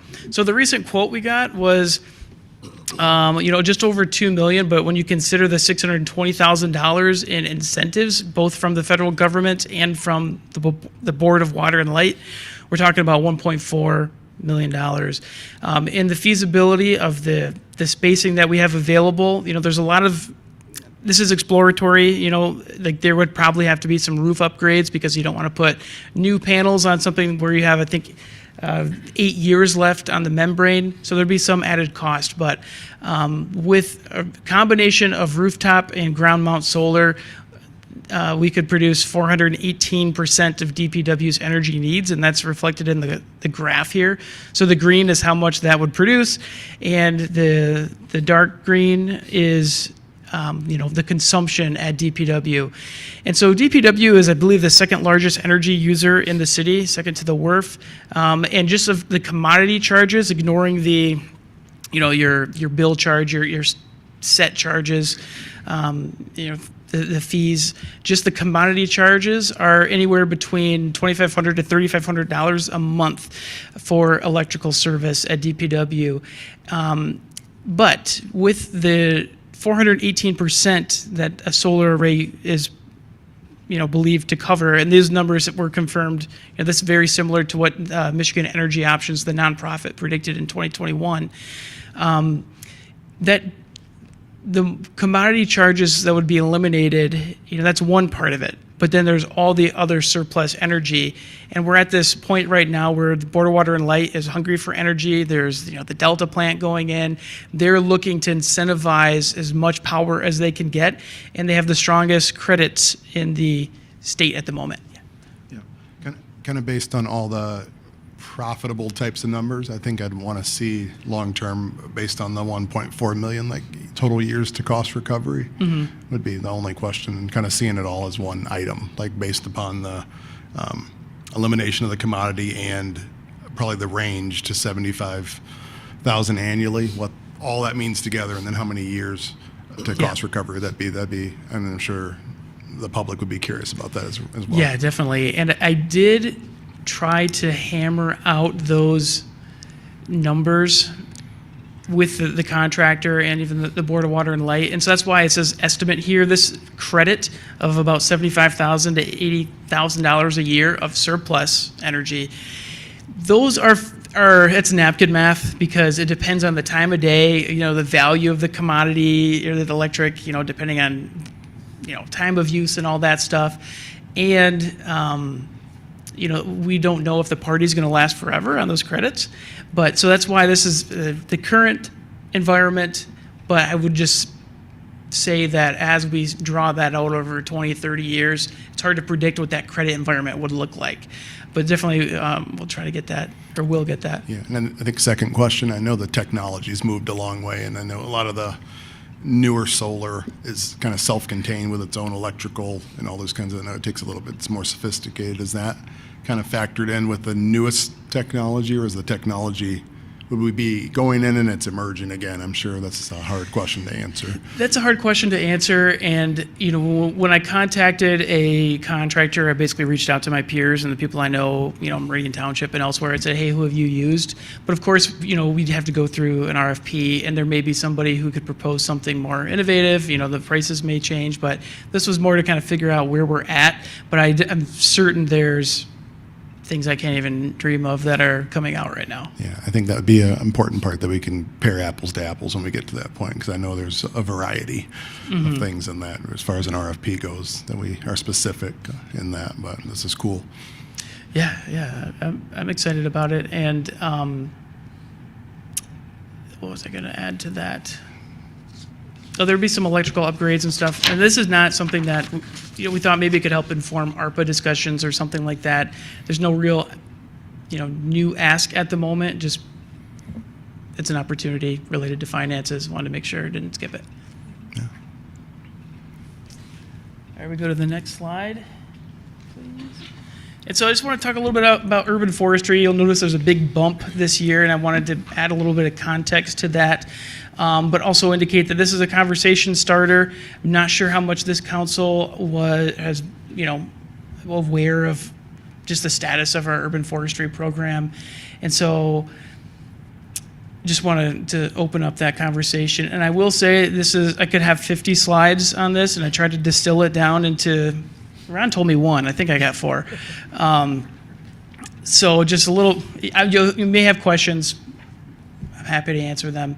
But the moral of the story that I'll get into is that I don't see that our current budget or staffing for urban forestry programming can provide a high level of service or the expectations that, I think we all know that residents look for, that has been identified in stated goals of our climate sustainability plan, previous urban forestry plans. And there's reasons for that I'll describe, but that is the bulk of the reason that there's more money being requested than in years past. So for the past several years, the city has been budgeting about $110,000 per year towards reactive tree removal and pruning, and then and also a little bit of tree planting in relation to that cost. That's less significant than the removal and pruning. And 75% of that was budgeted into the street fund. This year, for fiscal year 24, the general fund budget request is $533,750 from the general fund. And that is a $423,750 increase over fiscal year 23, with $85,000 of that being moved from the streets fund into the general fund. And I'll get into the why of that, but just to get to the point of it initially, $300,000 of that, roughly $200 to $300,000 would be for a proactive block pruning program and tree care initiative. 120, which is about what we're spending already for reactive tree removal and maintenance, storm damage, stuff like that. About $75,000 for trees and tree planting supplies or a contractor, which I'll get into that a little bit. And then $40,000 for stump grinding and site restoration. So there's a handful of reasons why. The first two I'll get into are more kind of administratively, operational efficiency. One of them is Act 51, the streets funding. Things change over time, and we've learned that now only Act 51 dollars can only fund tree removal or replacement that is part of a road project. And so there's some of our projects or, tree removals, tree maintenance, tree planting that occur as part of a road project, but it's definitely not the majority. And so this would be shifting the majority of our tree removal, our reactive tree service contract into general fund where it belongs, because we no longer use that funding through Act 51 to budget it under that. Another component is adding stump grinding site restoration efforts to the as-needed tree services contract. Previously, we had a stump grinding contractor do that work, and then our people followed up and then did the actual grass replacement and stuff. It was not very efficient. We did it for half of this year, and you're trying to find schedules, and we have about 110 stumps remaining in the community that had been, many of them had been there for a handful of years, and that is just the result of that inefficiency. And so they're working through that now because we added site restoration efforts to their contract, but that being under the general fund now is an increase. But the bulk of the increase is related to increased plantings and instituting a more proactive tree care program. And you can go to the next slide. So these are kind of the more important components in my mind. And so for a little bit of history, and I'm not sure the years on this, we've talked with some of the old timers at DPW and you got bits and pieces of information, but the city at one point had a forestry crew, but did not replace it when it was dissolved. And so essentially, because our as-needed contract is based on reactive, most of our maintenance is complaint-driven. Somebody notices something, bring it to our attention, but we don't have the ability to do more proactive work. So it's emergencies and complaints, not tree care. And then, so the parks crew was tasked with proactive tree care, but this was before the Hannah Community Center, softball complex, aquatic center, Northern Tier Trail, all those fell under their purview and frankly existed. So you can imagine the limited capacity that remains for them to be more involved in our tree planting and tree care program like young tree pruning. And with that current budget and staffing, we cannot deliver the level of service that are stated goals of the city. And so from some added context and comparison, the national average for tree to FTE ratio, which is kind of an odd measure, I will admit, but the average per survey from the International Society of Arboriculture said that for communities with a tree care contractor, it's 6,000 to 1. For communities that have just a dedicated staffing, no tree care contractor, it's 4,500 to 1. Lansing, I think they have 8 forestry staff and 2 foresters. Ann Arbor, they have 10 foresters and then 5 seasonal full-timers. We have no tree care contractor for that proactive maintenance and 0 FTEs for our 11,000 trees. So we're well behind our peers. Granted, I will be the first to say that we are definitely not the only community facing this. This is not unique. It's especially maybe unique for communities with a tree as our seal and our logo, but it's not unique. Everyone across the state, I say Ann Arbor, those are some high bars to reach, but based on the stated goals of this community, we don't have the staffing or the budget to maintain that. So in 2004, we had a tree management plan done through grant funding by Davy, and it is referenced in our climate sustainability plan that calls for 278 yearly plantings to maximize our canopy or replace the mortality of those naturally dying. This was pre-ash borer, which I believe, I've looked at some old memos, somewhere around like 1,300 ash trees died. So those numbers are probably low. So we also have no dedicated tree planting fund. It comes out of the Parks Maintenance Program. There's not just a dedicated tree line item. And we have the capacity to plant about 100 container plants a year, which are smaller, but it's what we have the ability to do. But we're also performing somewhere around 100 removals a year. And so you can imagine it's a challenge to implement without dedicated staffing. And we have many neighborhoods that maybe have 10 years left of some of those mature trees. The Norway maples are struggling. I think it's going to be a slow decline for many of them. It's sad, but it's just a lot of that would have been prevented with early care that we just don't have the capacity to do. So what this funding would be used for would be mainly to follow the 2004 tree management plan recommendations, which, yeah, they're about 20 years old, but they're still true. This is just best practice stuff. The main thing would be to institute a 7-year block pruning program through a contractor. So it would designate 7 different zones of the city, and 1 year you'd be sending a contractor out to do block pruning, structural pruning, and then the next year they do the other zone, and so you're on a 7-year rotation. And it's very important to know that this is very dissimilar, however you want to say it, to utility block pruning that I know this community is extra sensitive to with the Board of Water and Light. This is with the specific goal of strategic pruning to maximize the health, prevent cavity decay, extend the life, mitigating failure and safety risk. Trees in a forested environment, they're competing. You put them out on an island, with 50 feet of space on either side in an urban environment, they can overextend themselves, destabilize the weight. You're more prone to ice storms, other storms. Then when they break, that's a wound, decay, water damage. Those are preventable tree losses that we're seeing. And then the other component of that, or another component of the block pruning, is it would put eyes on every city tree with regularity and address hazards before they become emergencies or require removal. Like the City of Lansing, with their staff, I understand that they check every single tree, which they have many more than us, city and park tree, every single year, and they do a health assessment on it. We simply can't do that.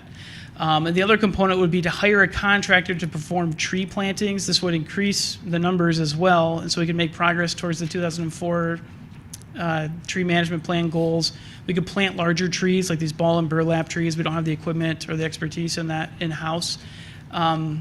We could target whole neighborhoods based on the results of our 2017 tree canopy study that showed where, the distribution of the canopy is. There's whole neighborhoods that are pretty low compared to some. I believe the one I live in Tamarisk is one of the top 4, but then you have some that are in the single digits of canopy coverage. And there's also better early care associated with that, because the contractor, they'll often, or you can write in the contract that they will perform the summer watering and guarantee the survival of those trees post-planting, which is a very common practice in that industry.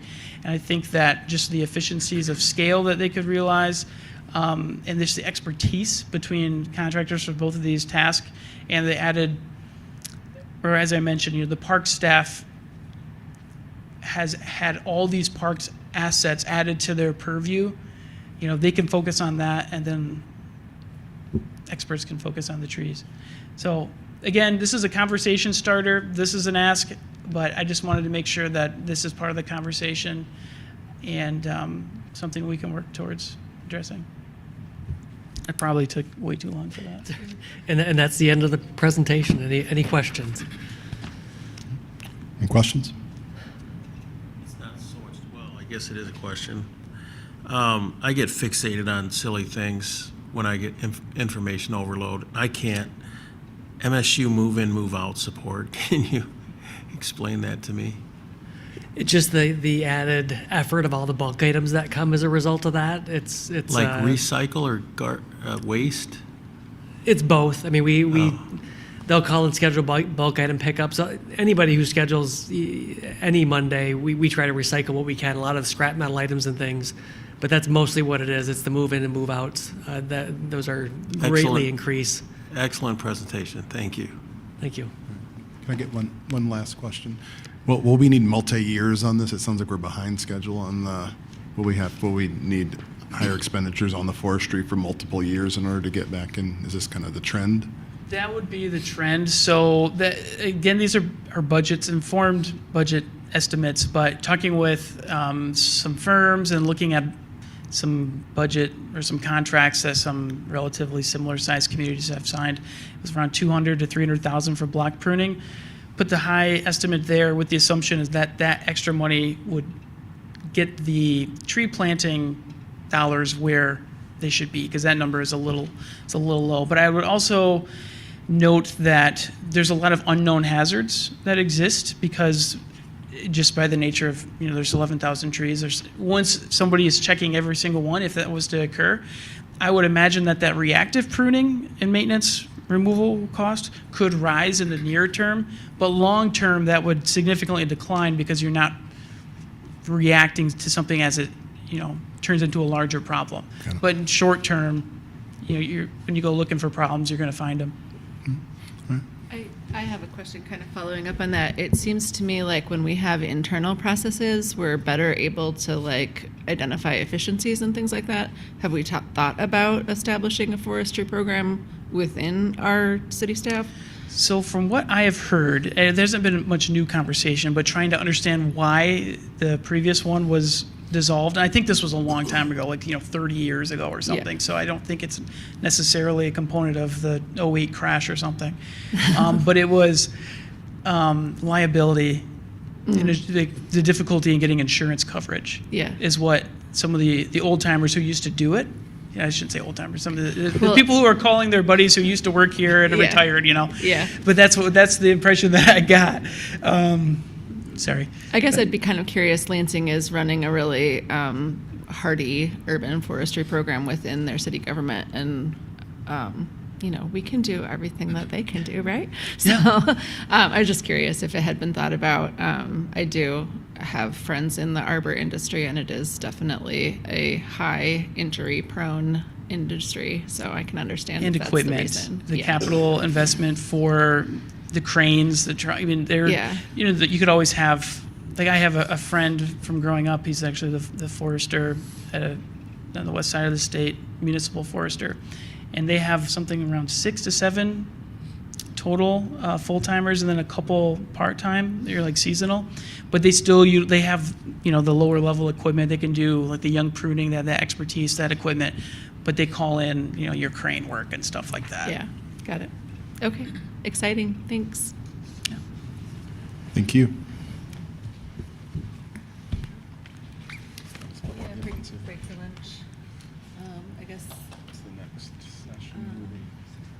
Yeah, I think Tammy let me know that 6 o'clock was a good time for dinner break. Is that still good, Tammy? Yes. Okay, and then what's our next presentation? I guess because the mayor missed the first part of the meeting, I'm taking over a little bit. Okay.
ready to be done. Welcome back.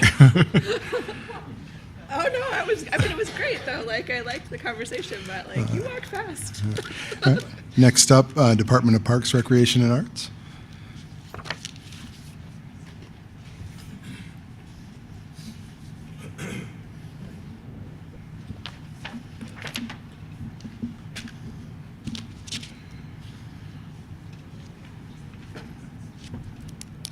Yeah.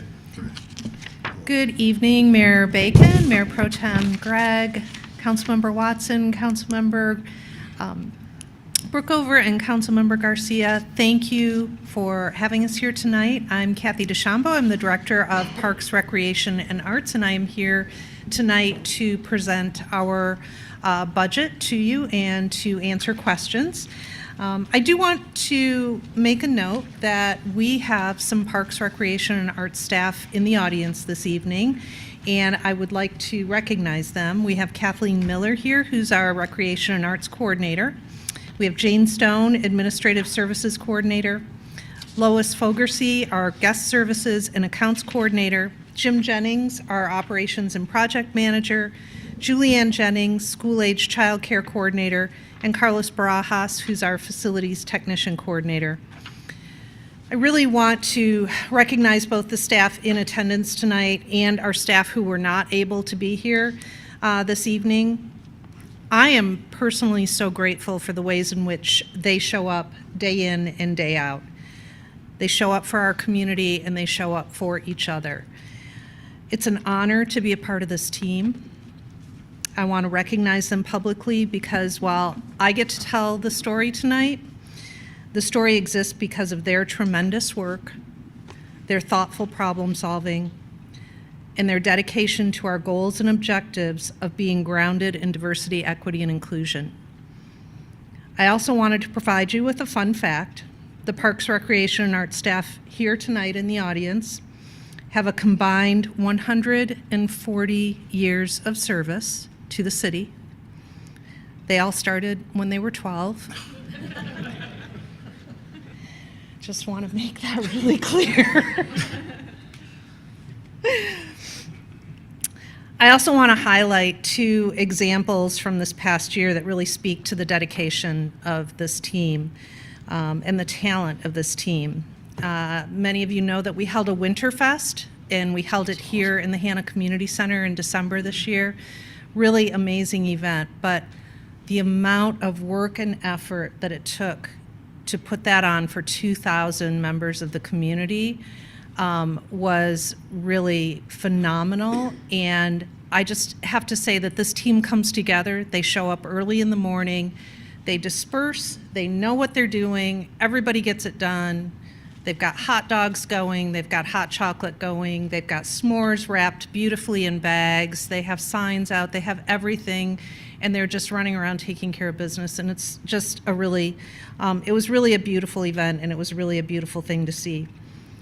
Also, in the aftermath of the MSU tragedy, I just want to remind you that many of our contingent staff, and in my presentation I talk about how we have over 120 contingent staff who work for us over the course of the year, are MSU students. And so that evening, the coordinators who supervise those students were reaching out individually and making sure they were okay, and then reaching out in the course of the days after and making sure they were still okay. At the same time, they all showed up here at 7 a.m. the next morning to make sure that we could provide the services that MSU needed, so that we could do whatever the heavy lifting was, so that MSU could focus on the care of the community, and the counselors that were here so they could focus on the care of the community. And that came about with one simple text to say, hey, we've got to take care of this, and everyone showed up. So I want to make sure that that's lifted up and talked about, because they worked so many hours. They worked President's Day when others had a day off. They, for weeks were working extended hours, and it was leadership staff, it was front desk staff, it was, lifeguards filling in for other lifeguards who weren't ready to come back to work yet. It was everyone pitching in a group effort, and it was just, it speaks volumes to this group and to this team. So I wanted to just start by mentioning those things. And I also want to say that Ron and I had a friendly game of who was going to go first, and he was insisting that he didn't want to follow me because he has seen me present. And I said, well, that's not fair because I've seen you present and you do really well in your presentations. And so now that I saw him tonight, I am a little bummed that I didn't go first because he had an outstanding presentation. So I'm hoping that you have lots of pizza in your system now and you're feeling very relaxed. So the East Lansing Department of Parks, Recreation, and Arts encourages active, healthy, creative, environmentally friendly lifestyles, and we do that through a wide range of activities, events, programs, education, care. I like to say that we're human services and we're infrastructure combined, which is kind of a weird combination, but it works for us. You know that our offerings span indoor and outdoor facilities. Here are the Hannah Community Center, the East Lansing Family Aquatic Center, the soccer complex, softball complex, the dog park, the Northern Tier Trail, the parks, but also East Lansing Public Schools in our interface with them, Valley Court Park. Our participation is continuing to trend upward, and I'll talk about that as we go through the presentation. But the pandemic was especially hard on this department, and so we are still in some areas of our programming still recovering or getting close. Some areas we're thriving, and I'll call that out as well. As you can see, our staffing chart is here. We have our leadership staff, and again, in addition to our regular full-time staff, we are only here because of the 120 contingent staff who can help us through all of the different programming opportunities that we provide to the community. We wouldn't have an East Lansing Family Aquatic Center without those seasonal contingent staff. We wouldn't be able to staff the pool here at Hannah. We wouldn't be able to offer the before and after school care program in the elementary schools without those contingent staff. It's a very important part of what we do. So our programming, and I know there are things that are probably missing off of here, but just to sort of set the stage of all the various areas that we have programming, aquatics, from swimming lessons to master swim, to open swim. You can even rent the pool here at Hannah, and that has been something that we've seen an increase in recently, and we're really thrilled about that. People renting it for a birthday party, for an event. And also we have the seniors water aerobics program here. We have the East Lansing Family Aquatic Center, which opens, I believe, on June 3rd.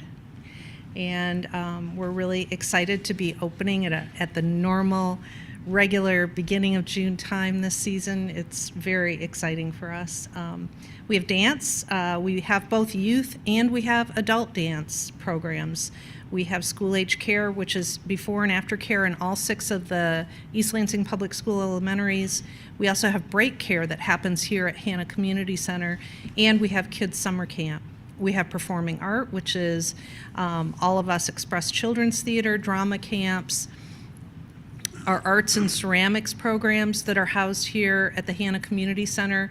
One of my favorites that I think is just really amazing is our Grandparent and Me Clay Camp, which is quite popular. All of our ceramics programs, I should say right now, are quite popular, and we have wait lists for some of those programs. We have lots of fitness offerings, from adult fitness classes to yoga to pickleball, personal training, and of course we have the Hannah Fitness Center. We have community events, which we are ramping up for all of our really wonderful events that happen seasonally, from the Farmers Market, Play in the Park, our summer concert series, our Summer Solstice Jazz Festival. Of course, the children's concert series happens in the colder months, so we can be inside together, and Winterfest and Sweetheart Ball. And then our sports programs, from youth tennis camps to the Andre Hudson basketball camp, which goes way, way back, so far back that my own children participated in it, and they are not children anymore. The Archer Trojan soccer camp, Buddy basketball. Buddy basketball this year was particularly popular.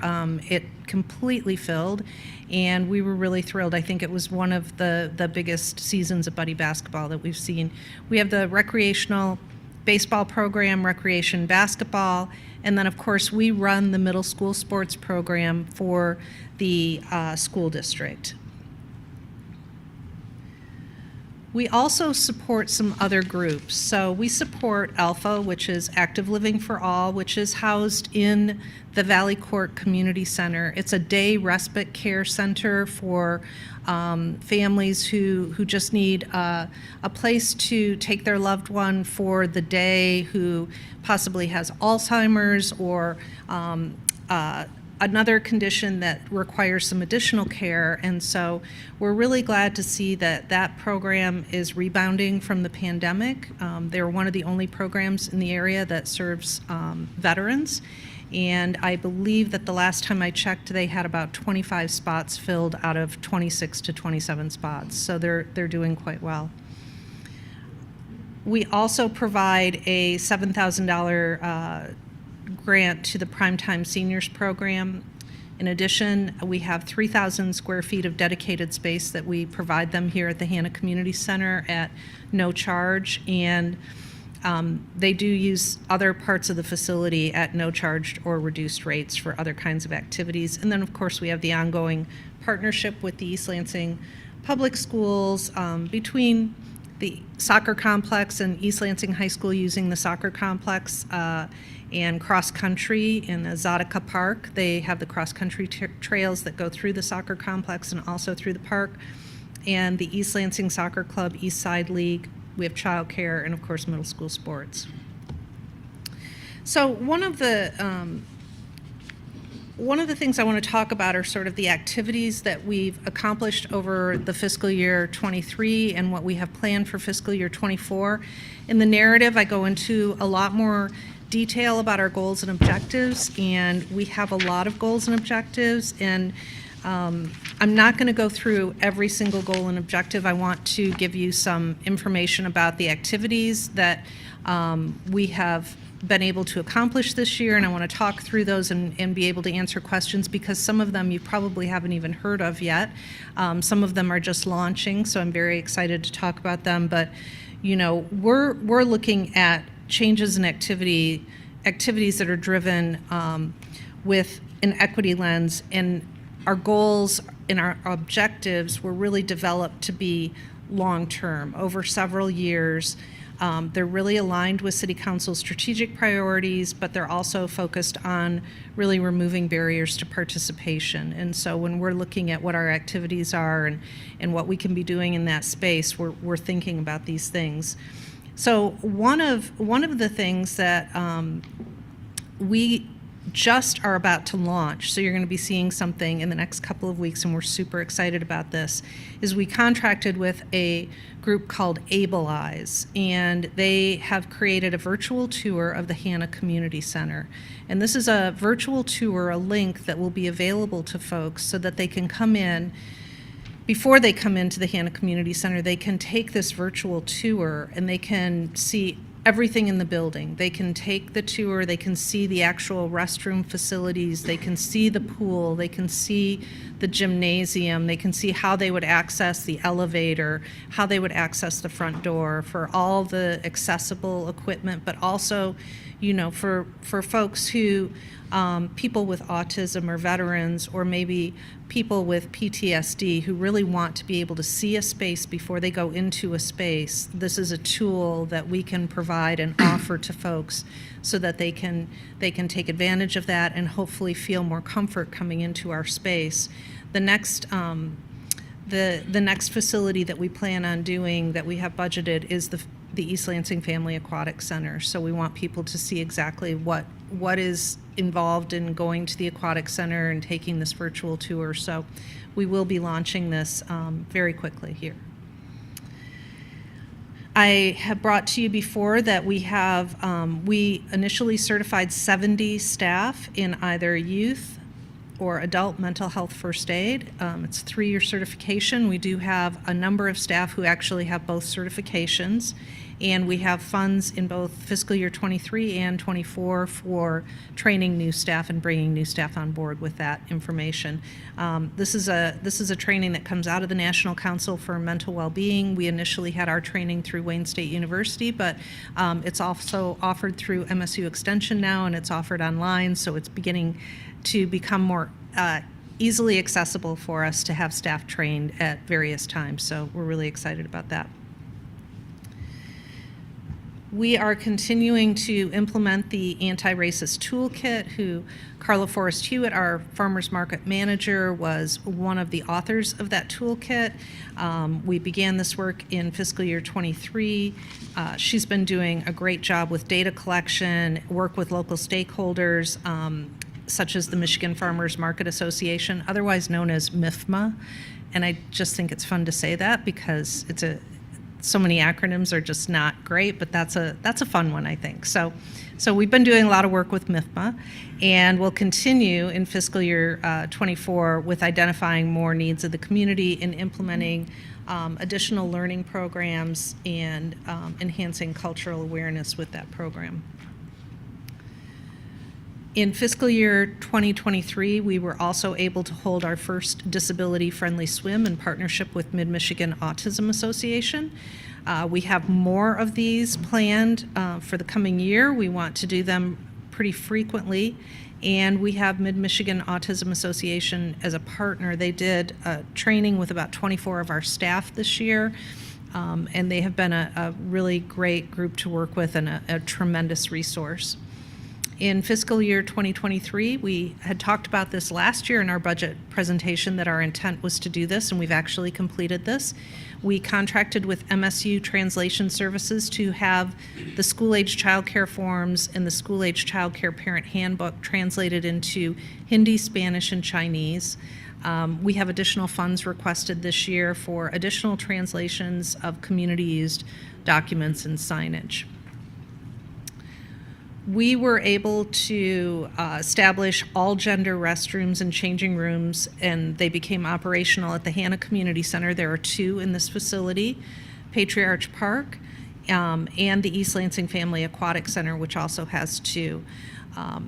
And the proposed 2024 budget includes converting 2 restrooms at City Hall and making them into all-gender and ADA accessible. We can do that with both those same bathrooms.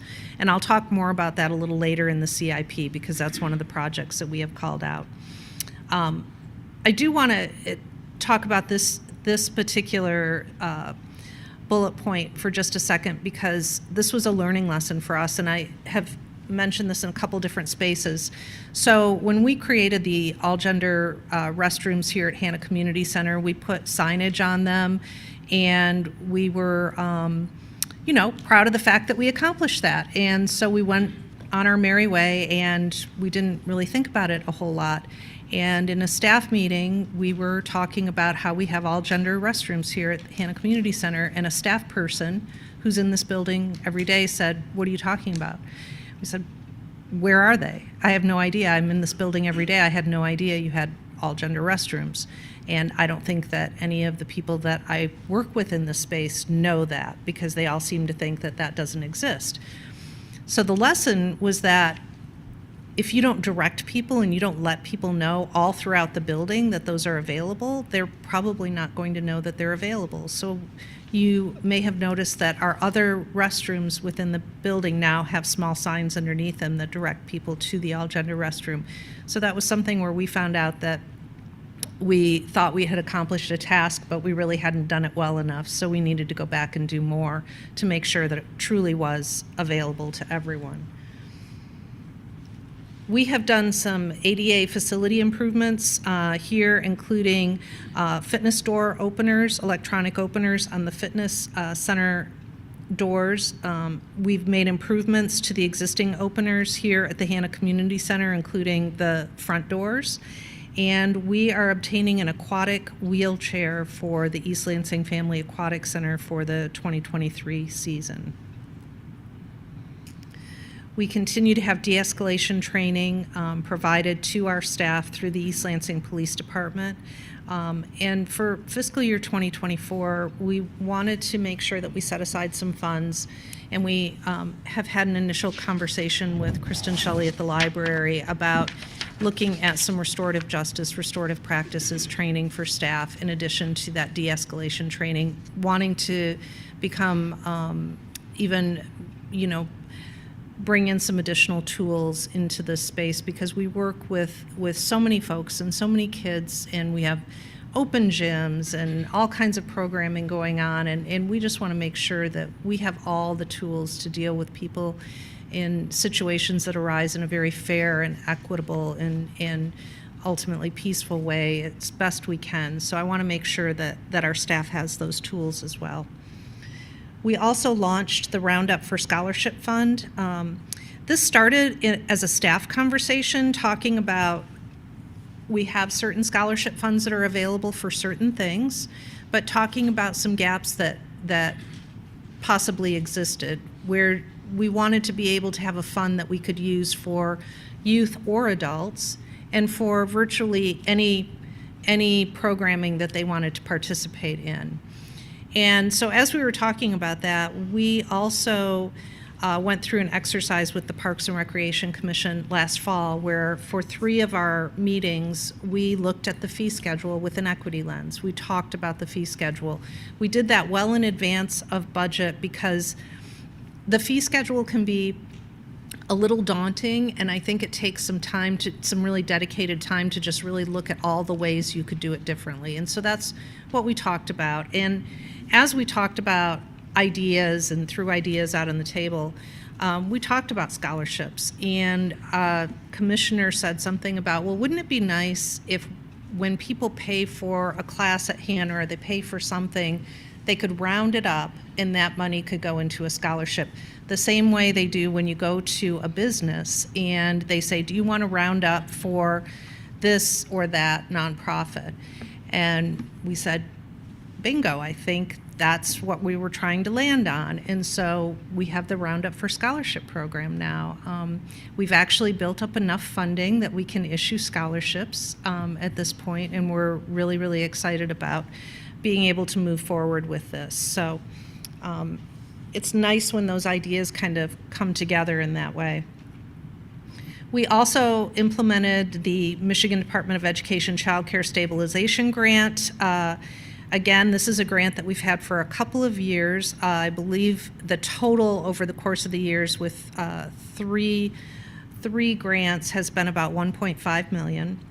And we have focused that grant on relief and equity for our school age care participants. So we've been able to give pretty substantial credits back to families for their care costs.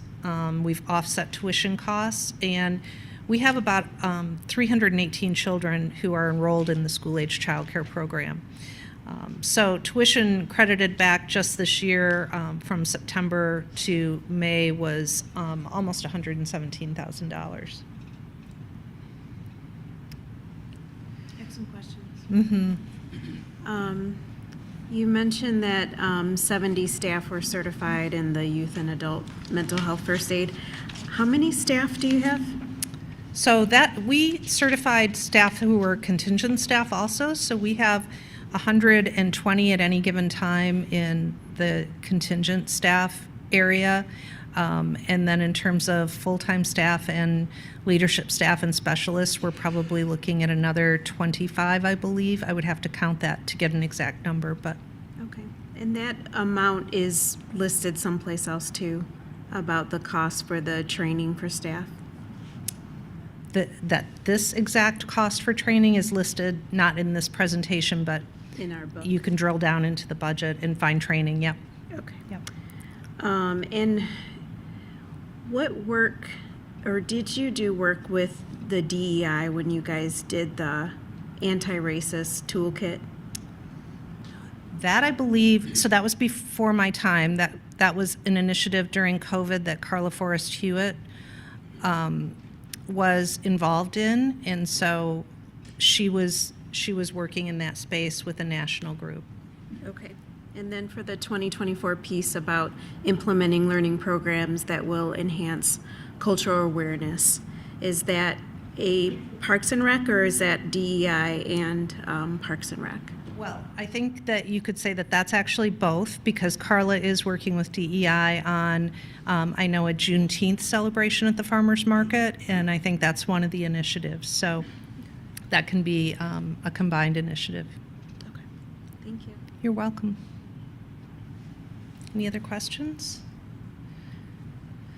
So we've got revenues and expenditures by category here, sort of the bigger picture. Our overall budget this year is just over $5 billion. And then we can drill down into looking at individual divisions, looking at fiscal year 24 revenues and expenditures by division.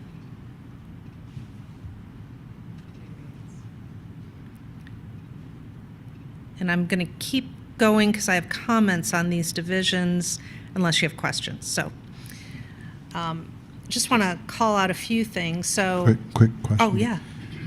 By the 2024 chart, it's like completely balanced, which is great. Does this mean like kind of revenue neutral and expense and everything balances? Is that what I'm seeing on both with the revenues versus expenditures down the line for? Yes, That's awesome. but we do have a general fund transfer. Yeah. So I do want to No, mention that. I knew yeah. that part, but it still Yes. looks great. Yes, thank you. Sorry, went too far here.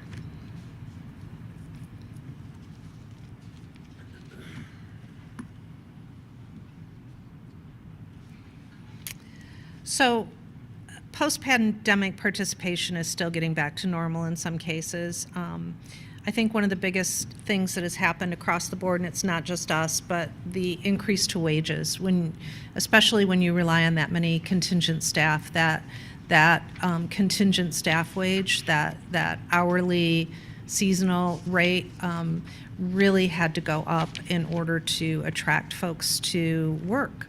And I think that that's been a story across the country. It's not just us, it's in many places.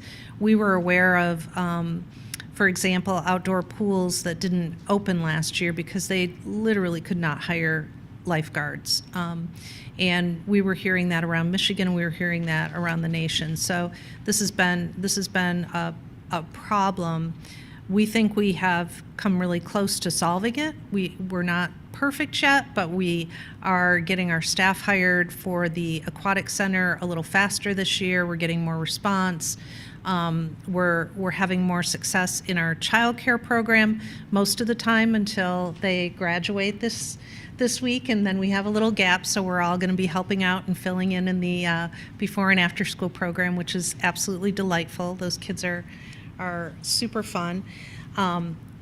But this is just a big story, and that increase in wages is definitely something that's noticeable both in last year's budget, because it really started in last year's fiscal year, and in this coming year. You will definitely notice it again. So I also want to set the stage, because you are going to notice that for fiscal year 2024, revenue in many of these divisions is budgeted at an increase over fiscal year 2023. And I want to explain that before we go into the fee schedule. So this is completely due to the changes that we're proposing in the 2024 fee schedule.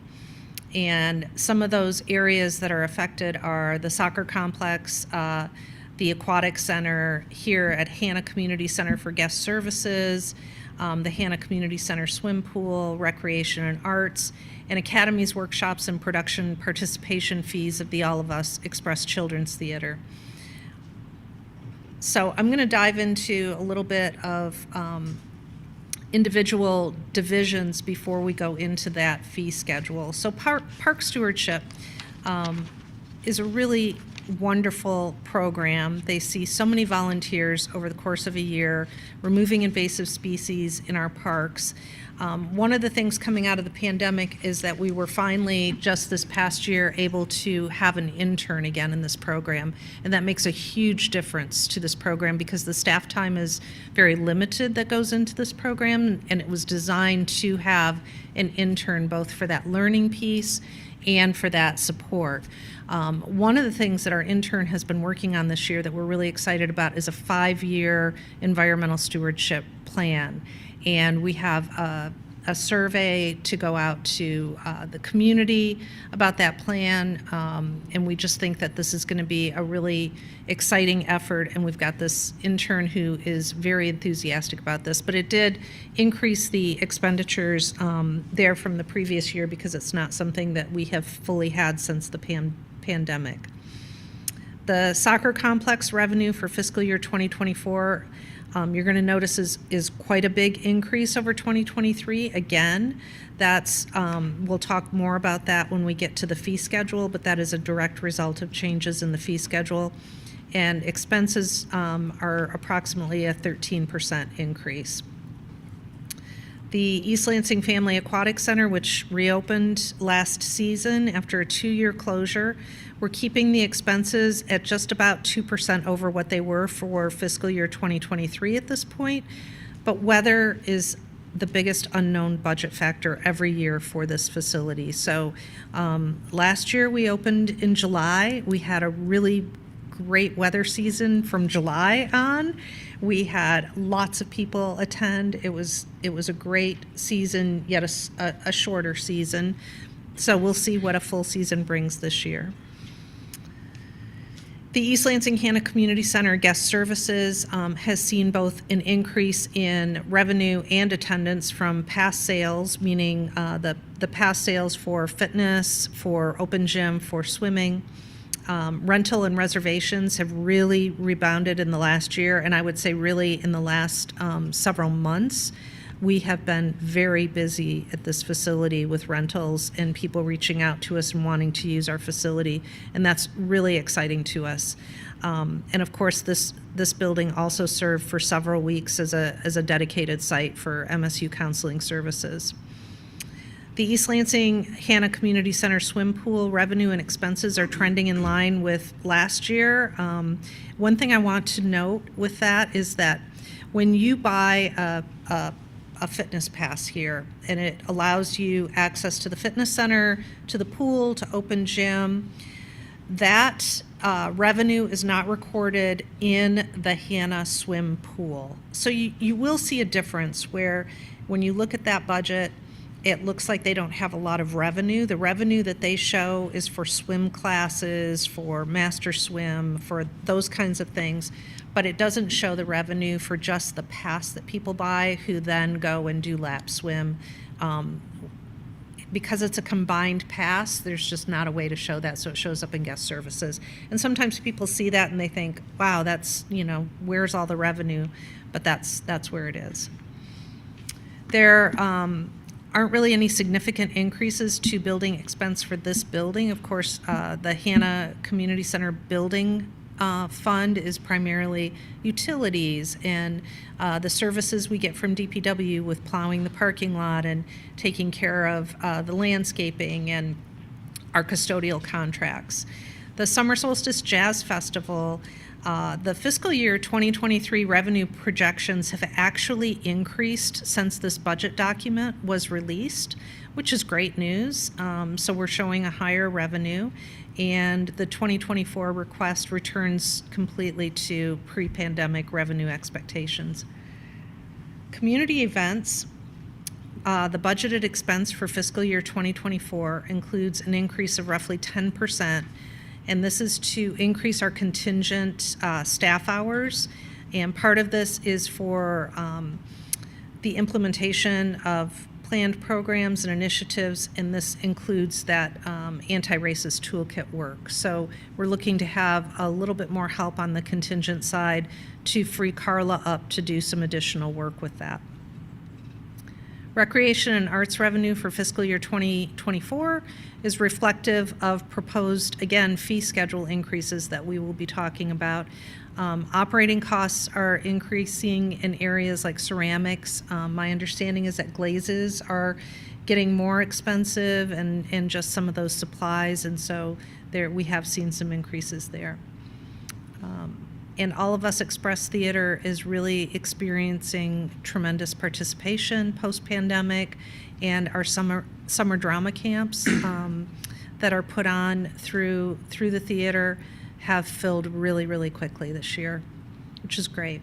The school-age childcare program presents a very balanced budget, and they have reduced revenue due to the end of the Department of Education stabilization grants. Staff is continuing to pursue the quality rating star system that we talked about last year when I was here. That will be accreditation for our program through the Great Start 2 quality program through MDE. And they've attended about 16 hours of training in advance of the accreditation process kicking off this fall. So they're already doing the pre-work for that. All right, any questions before we move on to the fee schedule? I did have one question. The summer solstice revenue, that's donations to the festival? It's primarily donation-based, Okay. yep. Grant-based, donation-based, Okay, yep. that was my question. Yep. Sponsorship, I would, yeah. Yeah. That kind of, yep. So to ask the question on your balanced budget here, 2,500,000 is coming out of the general fund, right? Correct. How is that compared to other years? I mean, in the past, is that trending upward, downward, about the same? Let me see if I can go back.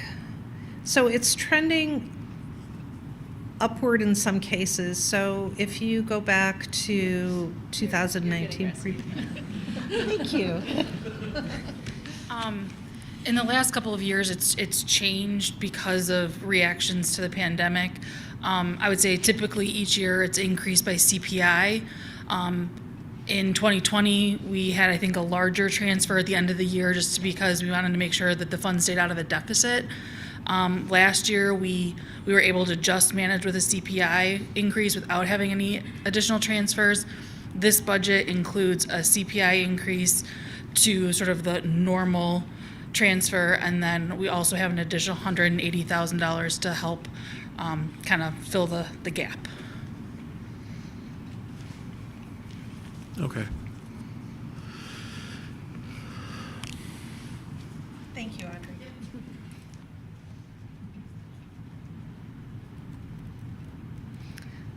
So, the 2024 fee schedule.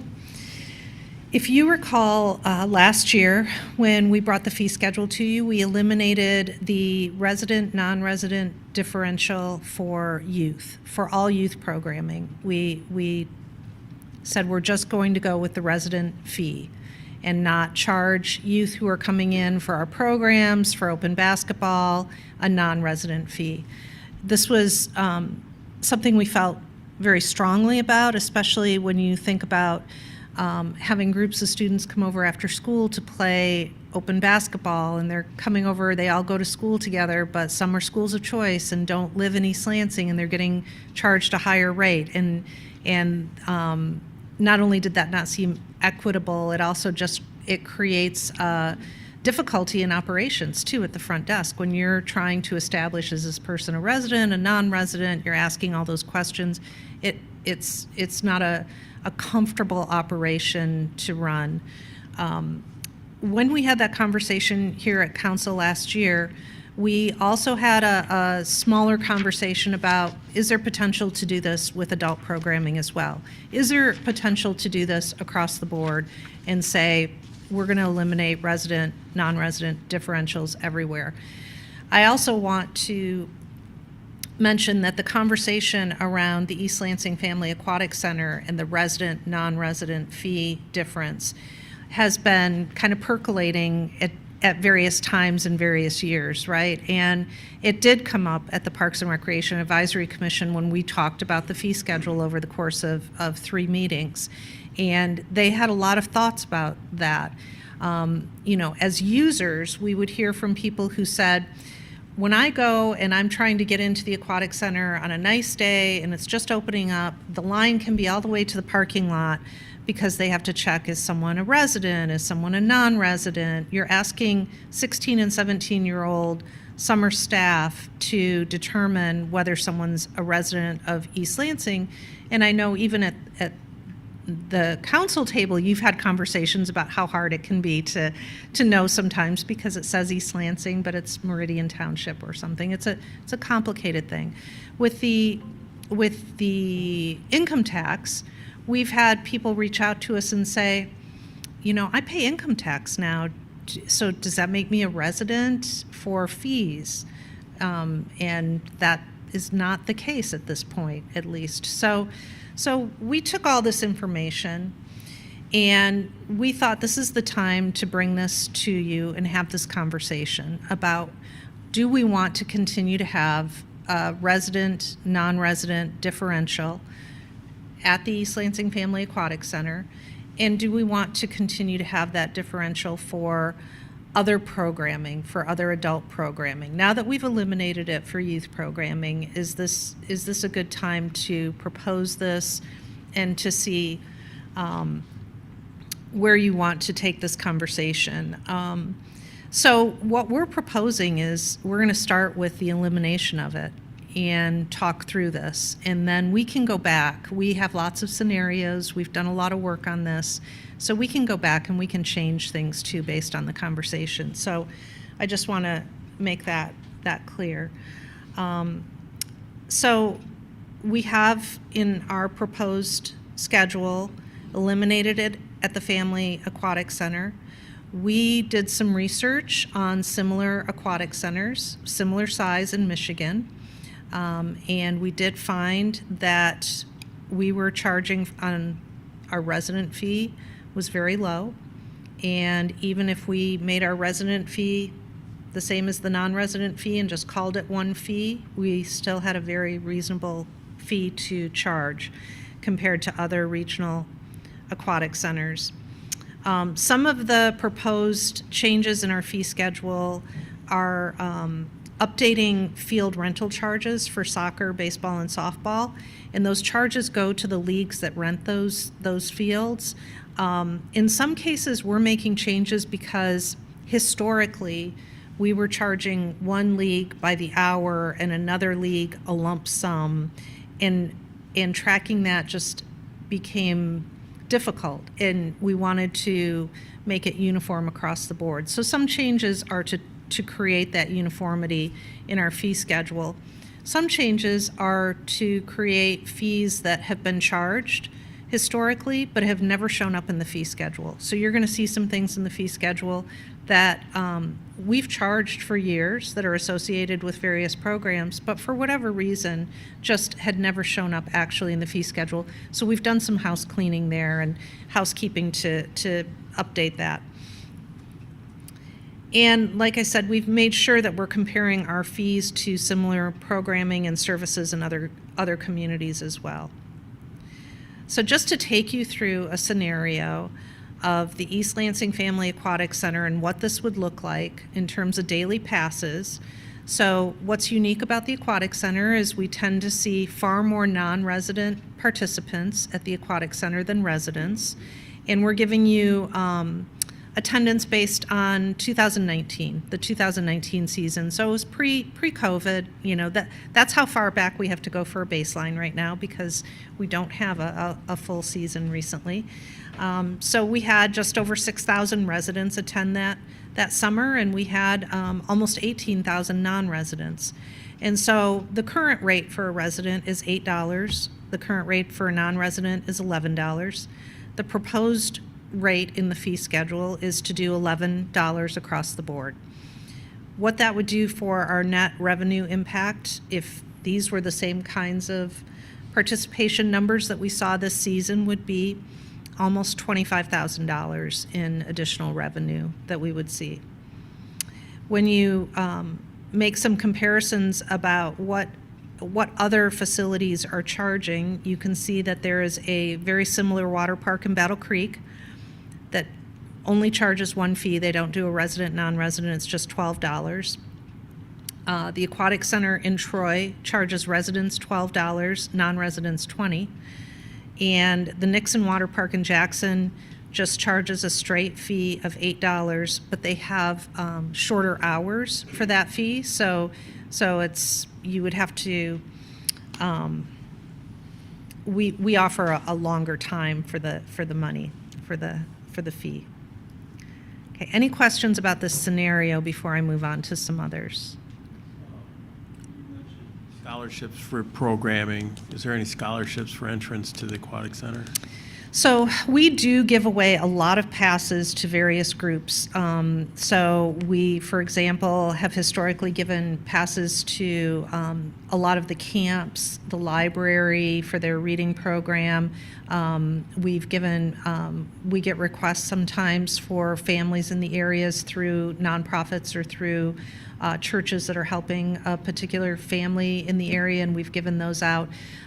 We have not utilized scholarships specifically for the Aquatic Center, and that's something that we could talk about. We did talk about what a tiered rate could possibly look like, but we kept coming back to that same problem of the checking of credentials at the gate to do that. So we would need to find some way of doing that, and a scholarship may be the option. And then you mentioned a shorter season earlier. Last year it opened in July. Is it going to open sooner this year?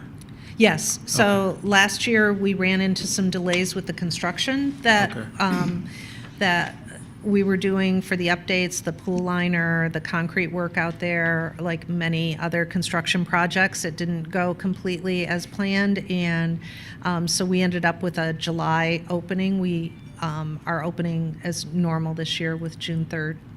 And then the Roundup scholarship that you mentioned earlier, is that the only scholarship fund that you have? No, we also have scholarships available through the CDBG grant program, so we have that available as well, and we have a little bit of additional scholarship money also. Okay, thank you.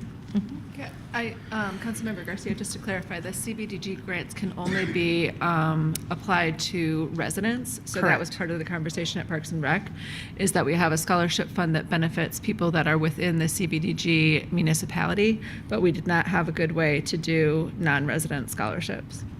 Correct. Thank you. I just have a few questions. Sure. How many is in the group pass? How many is in the group? What is a group pass? At the Aquatic Center, it's 10, I think. Are you talking a season pass? Oh, so a group pass. So that's just per person. So it's how many are in your group. Oh, okay. But we have a 10 visit pass, and then we have an individual season pass.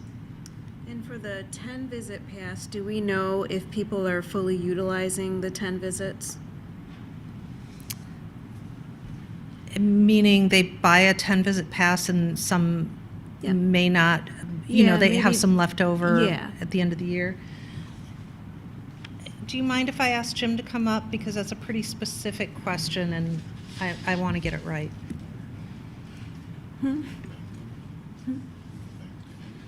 So with the 10 visit passes, they specifically last year, we do allow them to carry them over to this year. So if anybody bought a pass last year, they can use it this year. And also to expound on that, the 10 visit passes are our most popular pass or versus daily visit.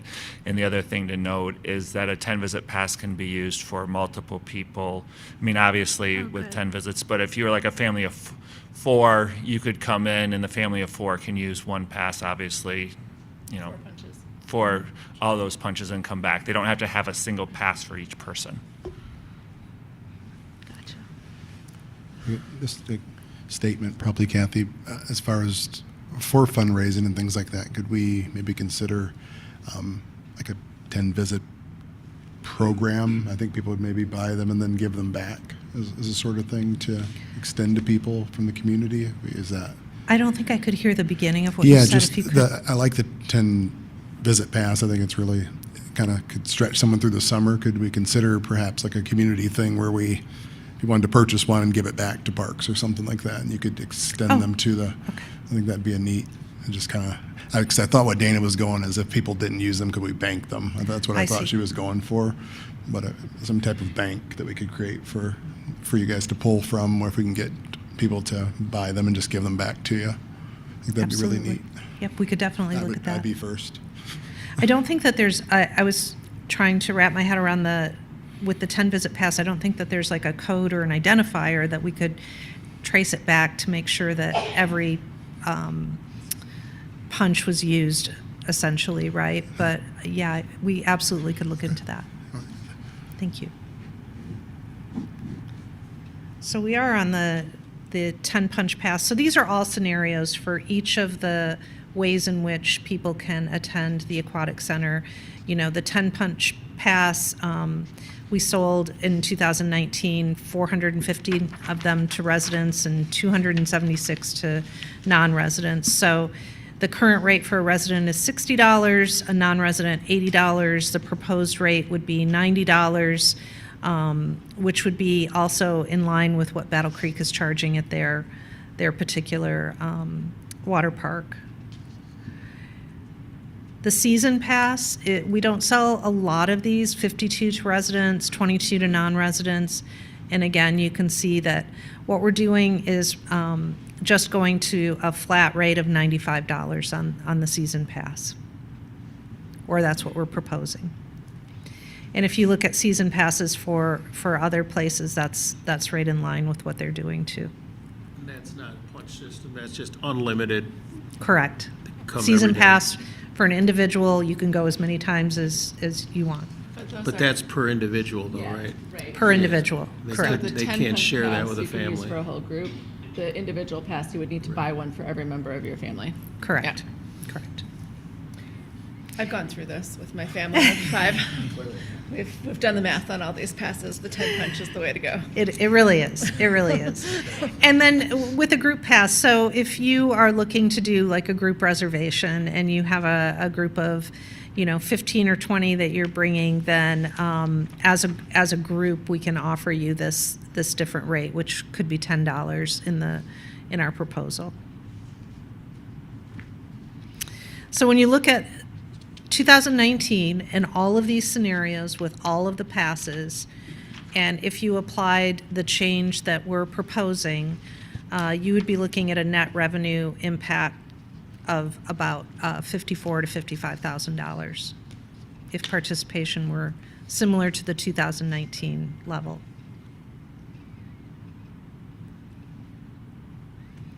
Any more questions? Because we're going to move on from the Aquatic Center. We can always come back to this, but before we go to the Hannah passes. Just on the price points, would you be bringing that back as a proposal to move the price points, or you're just kind of, That's what has been. or is that what's proposed here? That's what's proposed. Got it, okay. Yeah. All right, so Hannah Community Center, daily passes these are for adult daily passes, not youth.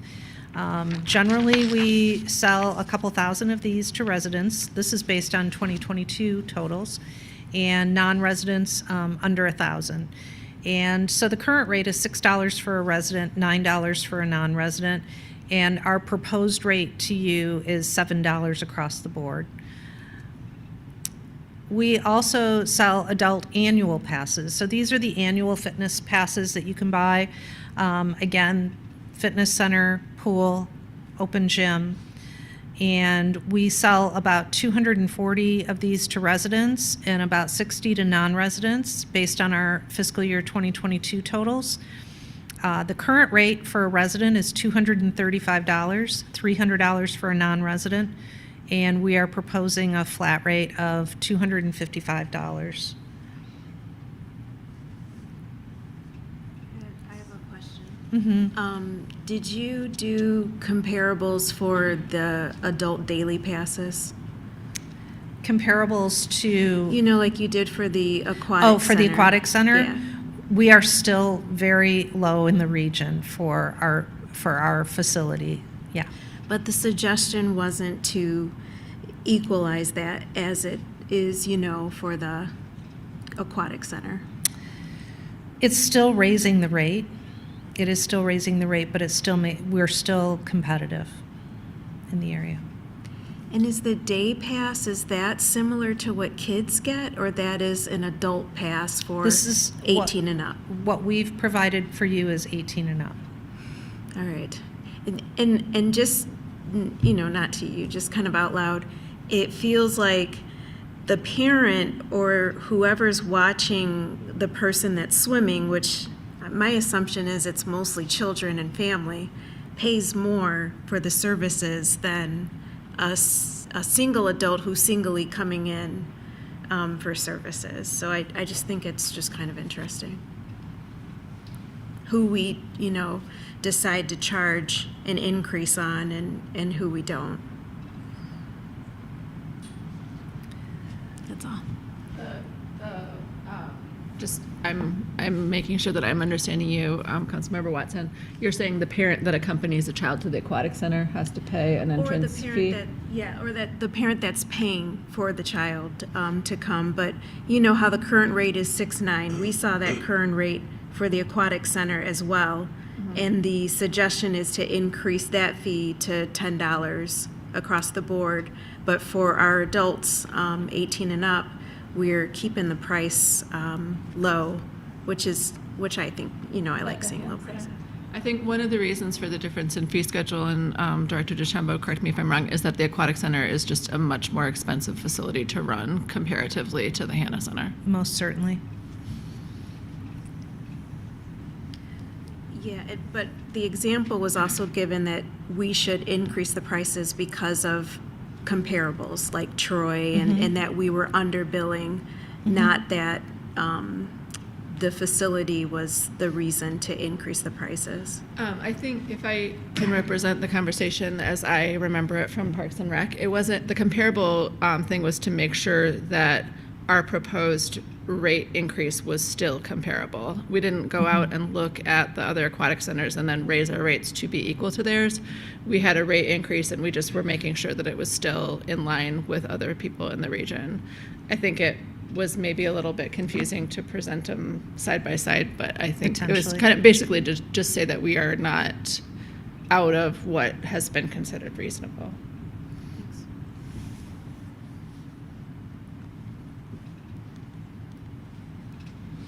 So going back to the Hannah Center, so do you still have like a family rate? So in other words, family with two minors, say 1 or 2 adults and 2 minors, is there a special family rate for the annual? I'm not talking about the daily, the annual. For the Hannah Community Center? Yes, ma'am. I thought years ago there was a special family We used to rate. have that. We still have it. We still have it. So we still have it. We don't have the scenario Yeah, in this no, I understand. presentation, yeah, but we still have that available. And that maybe gets more to what Councilmember Watson is talking about with the parent and the child. So that family pass is not in this packet? It's in your fee schedule. Okay. Is that, paper in the back of the book yep, is the fee is that a resident and non-resident fee as well? So if it's in the fee schedule at this point, we're proposing that it not be resident, non-resident. Jane's going to come up here, and I'm going to pull out my full schedule. Yep. So the annual pass for a family is $390, and that would be the flat rate, resident, non-resident. So it's going up. So the resident rate last year for a family pass was $370. Okay. And for a non-resident, it was $451. And then now it's going to $390 across the flat. board, Okay. just the one rate. And that's, can I just clarify since we're talking about it, that's for a family and any dependent children regardless of how many? Yeah, there's no Okay. limit, yeah. So if you have a family of 5 like mine. Yeah, Yeah. that's Yeah, okay. That's your yearly I was going to annual say pass 12, rate. but I actually have a concrete example of my own, so. Thank you. Other questions about this rate?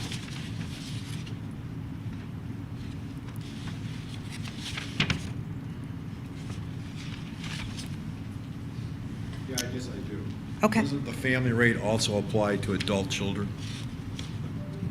A family, including adult children, they're, say, over the age of 18? In the same household? Yes, ma'am. Yeah. Yes. Okay.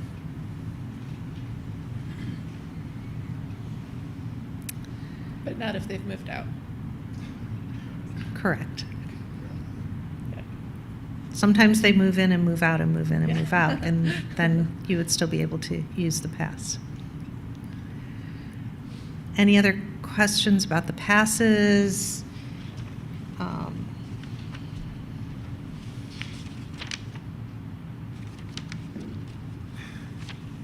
Okay. So I want to move on to the East Lansing Soccer Complex. Youth League games.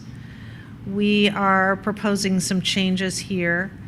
The current rate per game for a resident is $25, for a non-resident is $50. And one of the things I want to emphasize is that this would be for the league and not individual players. Certainly, that's a cost that a league may pass on to individual players, but this is not something that is being charged to an individual participant. But the East Lansing, or the resident rate, is for the East Lansing Soccer Club, which is sort of the home soccer club of East Lansing. And we are proposing that we keep that resident rate for them, but that rate has not been raised in many, many, many years. And so we are suggesting that we raise this rate to $35 per game, and that the non-resident rate would go to $65. We did do comparables on this one also, and the Hope Soccer Complex per hour is $60 to $80, so this is still comparable. East Lansing Soccer Complex youth team training, and when I spoke earlier about, in some cases we're doing some house cleaning here, where we're trying to capture the way we're charging things in a uniform manner. We were charging the East Lansing Soccer Club just a flat $10,000 a year, and then another league $50 for every hour and a half. And so we're just proposing that we're going to go to a per hour fee. On the resident side, $25, on the non-resident side, $55. And this is where we're seeing also a pretty significant revenue impact as well. I've never been able to wrap my head around the soccer complex and its kind of complicated partnership. There was some fundraising by the league when that was initially 20 built. years ago, yep. Okay. Yep. So part of the recognition of keeping this Absolutely. out of all programs with a resident rate is that they actually have a stake in Yes. that. Yes. And was the school district part of it as well? Yes. Okay. Yep. And that's the only facility that we have that's like that? I mean, I guess maybe we could say the pickleball courts now because they've done their own fundraising as well, but. Yeah, I would still say the soccer complex is pretty unique. Is a unique facility in our, okay. I have a question Okay. or two. So I'm a soccer mom, and I spend a lot of time on the soccer complex. Yeah.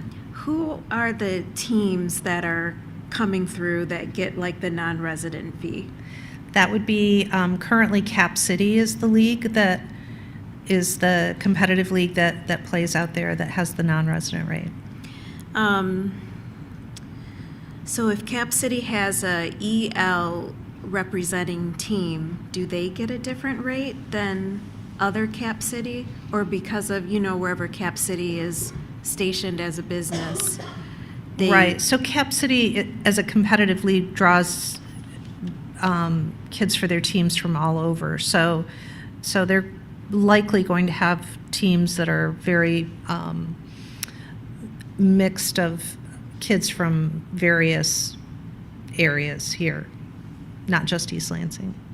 But the East Lansing Soccer Club does tend to be that home club of East Lansing soccer players. I know some Cap City kids, and so if the team is comprised of East Lansing or residents, would they get the resident fee? If it was all East Lansing residents, I get, so that's what it would be. They'd have to be all. we've never done that before, and that would be something we would really have to look at. I don't have an answer for that, just because I think it would be also a little bit unusual if they had a team that was all East Lansing residents, as they tend to be pretty mixed. But we could look into that and ask about, like, what is the mix of teams, but they have typically been a mix of kids. Thank you. I was just asking to wrap my head around Sure. this. And in this situation, it's like we're making money on the backs of our non-residents. Like that's a way that I'm looking at it. So then I'm like, why are we double charging people who we're gaining from them practicing and playing, like, on our fields? Why should they pay double those fees? And so that's the questions that are coming up for me with regards to this change. They have always paid more because of the use of the field too. So I would bring that in when they're a more competitive league like that. They're using the fields in different ways often than home soccer league, soccer club, and so the wear and tear can be considered part of that as well. That does make sense to me. That part makes sense. They do practice a lot more. They do. Than They the, do.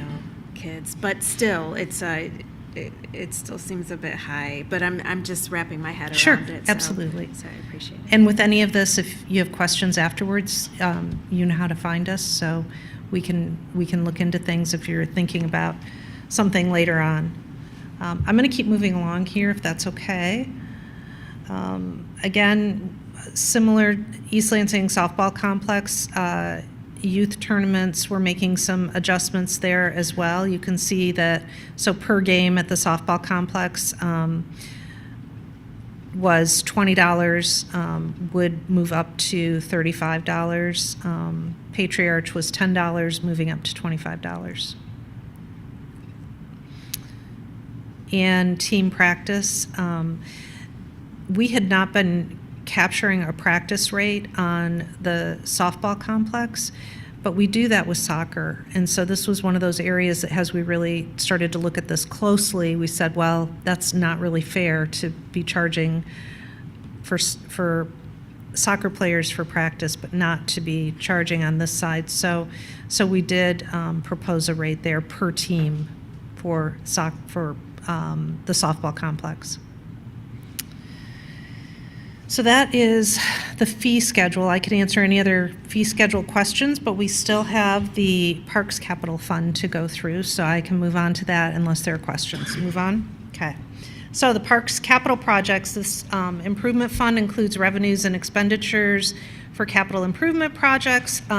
These projects often go across several fiscal years, and so they can fluctuate depending on funding sources. Much of the revenue comes from main sources such as the Natural Resources Trust Fund grant through the DNR, Ingham County Trails and Parks Millage, fundraising campaigns. The Patriarch Park Sports pickleball courts are a good example of that right now. Also, City Council approved transfers from other funds such as General Fund, CDBG funds, and Income Tax Fund, the portion. I think this is a really good chart to show you that total capital investment since 1995 is just over $12 million. And I think it's interesting to look at the MDNR through their Natural Resources Trust Fund grants to the city provided almost 40% of the funding of our capital projects and parks. The Ingham County Trails millage also provided about another 30%. That other, the yellow piece that's almost 20% there, would be CDBG funds for parks projects and fundraising efforts, community efforts, those kinds of efforts. So city funds that would have included recreation bonds, income tax, and general fund amount to 13% within the park CIP. So projects that we're finishing up as fiscal year 23 comes to an end, the Northern Tier Trail relocation. If you haven't seen this yet, it's really wonderful. I absolutely love it. I think it turned out great. So I highly recommend that you go out and take a look at that. I'm going to kind of speed date through this a little bit. So just hold up a hand if you want me to stop, because I know we're running out of time. And so I want to make sure we get all of this in. The Patriarch Park Sports Court, of course, started in fiscal year 2023, and it is hoping to wrap up here by the end of the month. And it's looking really good out there. The surfacing is coming in, I believe, in about a week and a half, so it's going to be great. Bailey Park Fitness Equipment, this has been another addition to the Bailey Park. This was spurred by a particular donation from a family that was a very special project, and we've been really excited to see people using the fitness equipment out there. It's been very exciting for the family as well. Emerson Park Phase 1 updates. This is a CDBG project that was funded in fiscal year 2022. We are wrapping up Phase 1 for this park, and the picture I showed you shows just how bad the concrete was in the pathway there. This is sort of the project in progress, and now we're actually finishing this up. There is now a pavilion out at the park, and we are ready to go into Phase 2 once the CDBG funds for fiscal year 24 are approved. We have a Phase 2 of this. This has been a great project. Stoddard Park updates, another CDBG funded project. This brings a urban dog agility court into Stoddard Park, improves the walkways through Stoddard Park, and an inclusive playground. And this is in progress right now. Not under construction yet, but we are moving along. The Northern Tier Trail Extension, we have already received a $300,000 Natural Resources Trust Fund grant. This week we applied for a $160,000 Trails and Parks Millage grant, and we also have developers from this area where the trail goes through that are contributing to this project as well. So this project still has a ways to go because we have to wait for all the funding to be secured, but we are moving along.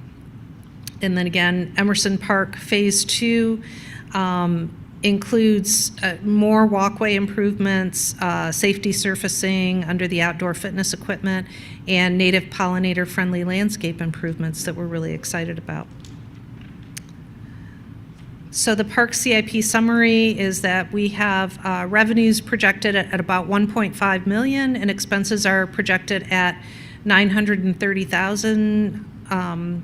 So there is a fund balance, but again, the timing of these projects as they move through, construction projects often don't wrap up in just a quick year, and so they ebb and flow over different fiscal years, and often there is a fund balance that varies, and this one will as well. I'm going to just do very quickly the facilities capital improvement projects that are being recommended for possible ARPA funding. You know about the fire station already. That's well underway and that was approved. But I want to show you this slide about the capital improvement projects that Audrey talked about a little bit in her general fund presentation. But these are projects that have been identified that we could use ARPA funding for. These are critical projects. These are critical roofing projects, other critical updates to City Hall, Hannah Community Center, and the soccer complex.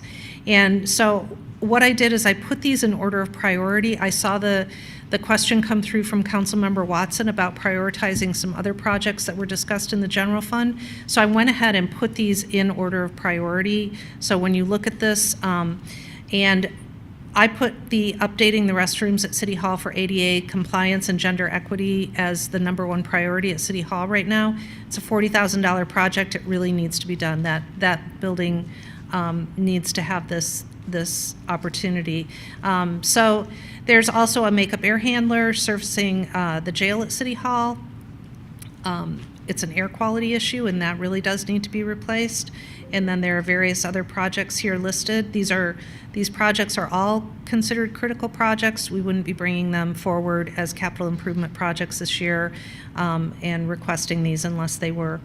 I also want to call out under the Hannah Community Center, the upgrade to the meeting room technology. This was something I started working on under the previous city manager. I believe, again, this was requested by Councilmember Watson to look at increasing the technology capabilities in the meeting rooms here at Hannah Community Center. So I worked with Chris King and IT, and we have a quote to do some of this work and to get started on this work, and so that's why that's included in there.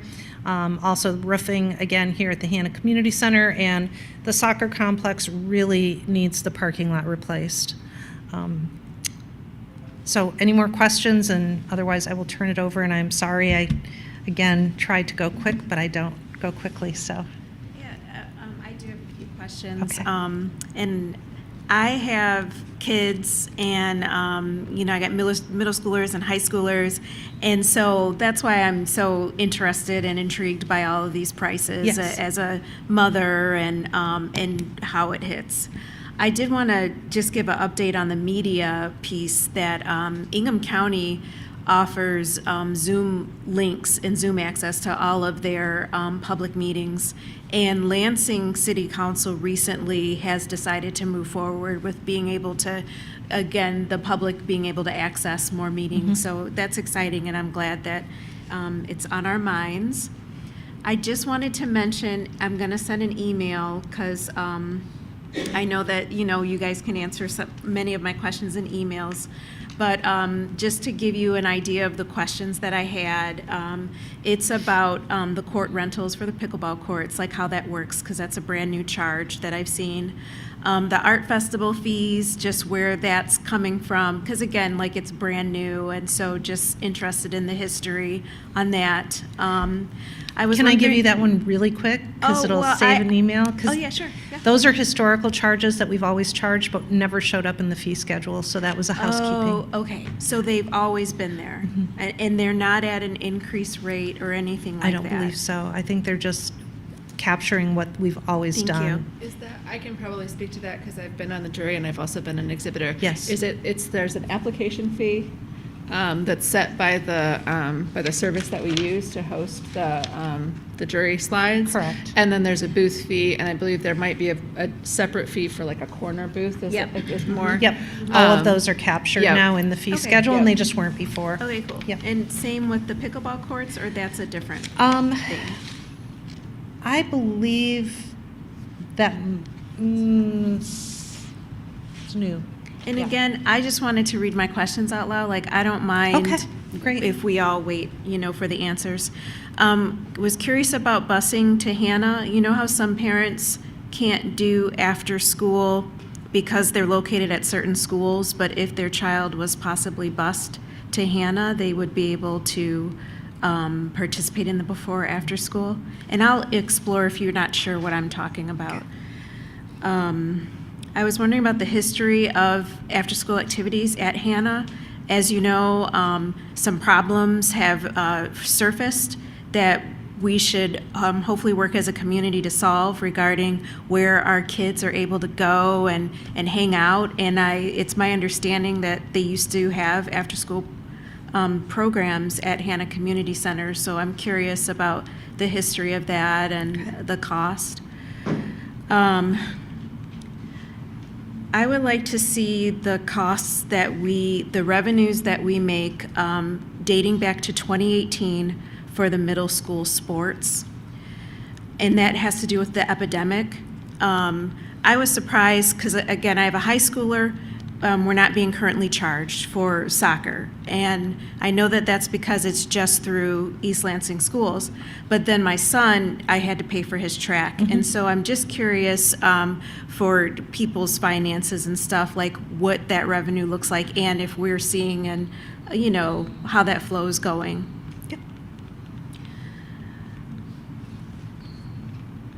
I noticed you offer DVDs for the theater, and I was wondering if you guys are thinking about something different. I don't even know how to turn on my DVD player right now, but it might just be me. Like, I don't think it is, but just wondering if you guys have thought about upgrading to something different.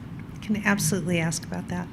And the last thing I want to share, because I feel like I'm talking too much, is Ingham County Health Department is opening up a clinic in East Lansing High School soon, and it's really exciting, and it's going to also give youth an opportunity who need sports physicals to more easily get the sports physicals. I know, like, the middle school parents run into bumps because our kid has been to the well child visit, and we didn't know we would need to ask for a physical, and then we're, like, circling back, and so I think that might be a great another great reason why we need a health clinic here in the city of East Lansing. I'll jump in since we're doing kind of Christmas lists.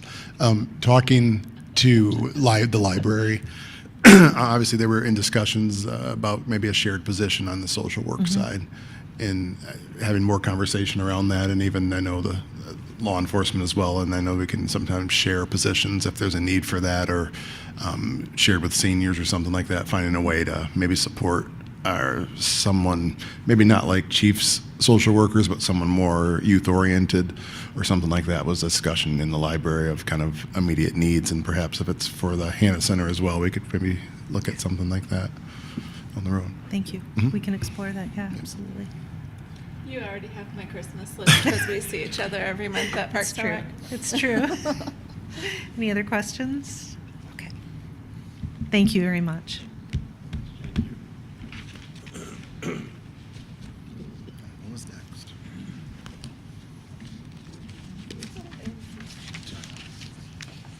Capital improvements.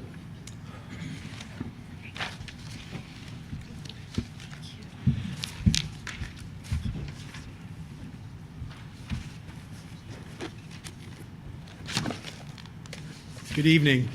Tim Dempsey, Interim Director of Planning, Building, and Development. And I'm going to be talking to you this evening about the Capital Improvements Program, sort of the global universal version of it.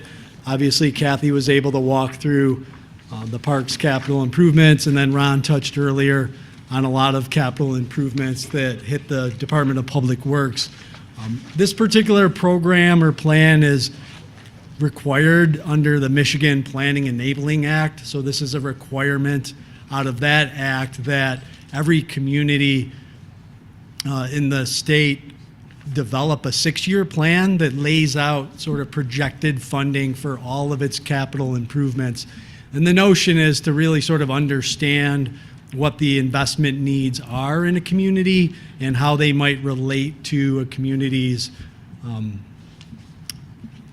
master plan or comprehensive plans, their broader strategies as they're trying to advance either programs or other investments forward. So in your packet this evening, I believe it starts on page 21, there's a narrative document that's been drafted, or page 24 actually, and it just says Capital Improvements Program 2024 to 2029. So the narrative lays this out, gives background on what I just touched on in terms of the statutory requirements and then the process that the city has gone through. We did make a shift a number of years ago when I was here at the city for my first stint, and that was to sort of move this process out of just the Planning Commission's purview over to the city manager's office so that it could be better integrated into the budget process. We thought that was really important. Boards and commissions can obviously still weigh in, but what we were finding was that there was a disjointed effort between the budget efforts of each department and this overall plan. So by changing that process, I think we have a little bit more of an integrated effort. We were a little bit behind the 8 ball because of staff departures with it, but we have put it together. There's 2 tables that get attached to the capital improvements program. The first one is the big table, Table 1, and that's the detailed listing of all the proposed projects. So all the things you heard this evening, plus a lot more, because again, this goes out to 2029. There's actually 274 different projects that are identified here that total nearly $175 million worth of investment. So it does give you a pretty quick sense of the broad scope of capital investment needs in the city. And again, this is everything from city facilities to the public works facilities, roads, water, sewer, the downtown area, parking. It's pretty inclusive. It does not include sort of our typical maintenance and operational things, and that's talked about within the narrative as well. I'm not going to walk through each section because there's just a lot of material here, and this is the first time you're seeing it. This obviously was added to your packet later, so we're going to use the challenge again with getting behind the 8 ball and the timing of this as my excuse for this evening. So we appreciate your patience and grace. But as you look at this, if questions arise, we're happy to answer any specifics as you do that. There is a second table, which again, due to my scrambling to get this together for you, is added to the packet later. It's actually at the very end of your packet. It's just a 1-page table that lays out the bonded indebtedness for the city. So looking at all of the debt obligations that the city has comprehensively, it's just a good piece of frame of reference when thinking about future investments to sort of understand, what debt do we have on the books. Obviously, a lot of what was talked about this evening and in the budget document is sort of a pay-as-you-go, but there are elements that over time do get funded with debt. And that's been a pretty typical method depending on the project and depending on what fund might be supporting that project. So that's really the high-level overview. One important distinction, though, with this document is that when you approve it, we will have you approve this separately from the budget because you're not actually authorizing expenditures. You're merely stating this is a recognition of the investment that the city has identified as important and has identified as something that, at some point, hopefully, we'll be able to address as a community. But it is not, and again, can't emphasize that it is not authorizing expenditures here. That'll be the actual budget document. So with that, I will be happy to entertain any questions. I don't have any questions per se. I'm just impressed with the level of detail on the CIP plan. Insulate behind stone spandrel panels. I don't even know what that means, but I know that it's a lot of work goes into assessing our public facilities, and I appreciate kind of seeing the detail of this laid out and realizing just what that work looks like. So. Yeah, and I extend the thanks to all the directors. They're the ones who put this together. They all had to scramble last minute as well to get it together amidst putting together other presentations for the budget and that. So kudos to all of them for their hard work. And Tim, just so I understand, now this document stands for 5 years based on the dates on the front, and then you renew it? Yeah, so we actually update it on an annual basis, but it is a sliding 6-year. So for next year's, we'll see that bump up to 25 and 30. Right, and that continues. But we do adopt it every year. Got it. And again, that's required in the State Planning Enabling Act. Right. Any further questions? Thank you. Okay, thank you. And then the last thing for this evening on budget updates, it was a question that was posed by Councilmember Watson, I believe, at the last budget session, just wanting an update on the Chesterfield Hills rental license conversion project. So we're going to have just a few brief slides here to take everybody back, give you a little reminder of the history of the project and then where we're at and some thoughts about what next steps would be. So if we can go to that first slide on project history. The Campus Village project, which actually a couple updates here. It's not 1226 Michigan Avenue. That's on the north side, and that was actually another brownfield plan, but Campus Village is on the south side of Michigan Avenue at two different addresses, 1151 and I believe 1231. Student housing project, the second phase of which was actually approved in 26 and completed in 2007. The developer at the time agreed to acquire and extinguish rental licenses in the Chesterfield Hills neighborhood in exchange for additional brownfield incentives. So when they developed that second phase of the project, if you're familiar with it, it's the student housing complex that has its own parking deck there. So that was one of the eligible expenses, as well as some other additional infrastructure work. So they were awarded those incentives. They agreed to go in and acquire the rental licenses. They were able to do that with a total of 7 properties where they acquired and extinguished those rental licenses by placing deed restrictions on those properties. A total of 25 licensed occupants were essentially removed from the neighborhood out of those 7 rental units. But then the developer sort of hit the brick wall. They either were faced with, costs that were too high, rental property owners that simply wanted too much for licenses or weren't willing to give up their licenses for whatever reason. But we had put in the development agreement a condition that if they did hit a particular wall and got to a certain number, they could sort of end the project of acquiring by simply paying the city at a cash payment. So they did that, and they paid the city the agreed amount sum of $300,000 to use as a revolving fund to acquire, rehab, and deed restrict any remaining Class 3 and 4 rental properties in the neighborhood. So this would give the city the ability to continue efforts over time, so the developer could obviously step away. The next slide shows the maps for Class 3 and higher in the neighborhood. So there are 19 Class 3 and 4 properties that are in the neighborhood. The predominance of those are Class 4. And just as a reminder, the Class 3 is a family or 2 unrelated, and then the Class 4 is a family or 3 unrelated or more. So the Class 4 is sort of the more typical student housing where you see 3, 4, 5 or more students depending on the size of the house and the number of bedrooms that they're allowed. And then 5 and 6 we just included in there because those are apartment buildings, or 6 are the sororities, fraternities, the group housing quarters, just for sort of a reference point in there. There are a couple Class 1 and 2s. Those are the owner-occupied rentals.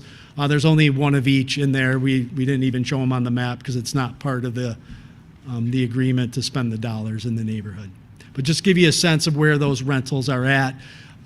About 4 of the 7 rental properties that were extinguished were on Grand River, so that was really an area where they did have some success.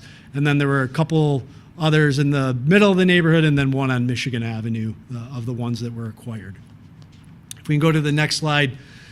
So more recently, and I appreciate Annette Irwin and Matt Apostle for really bringing me up to speed on this part. In my absence over the past 4 years, there's been a number of efforts underway. There's consideration of a program partnering with Capital Area Housing Partnership to formalize a conversion program. Staff developed sort of very preliminary program options, and they basically fell into sort of 4 different categories. The first 2 is where an owner would simply relinquish the licenses for a cash payment. So we would agree upon a price for a license. What would it be worth to that landlord? Determine that amount. If it's agreed upon, we'd pay that amount, and then that license would be extinguished, and the owner would retain the property and could do whatever they want as an owner-occupied property. The other one would be a similar sort of approach where the owners would do that, but then they would be given a bonus for being able to sell that property over to somebody that was at or below 120% of the area median income, so essentially a way to enhance affordable housing options.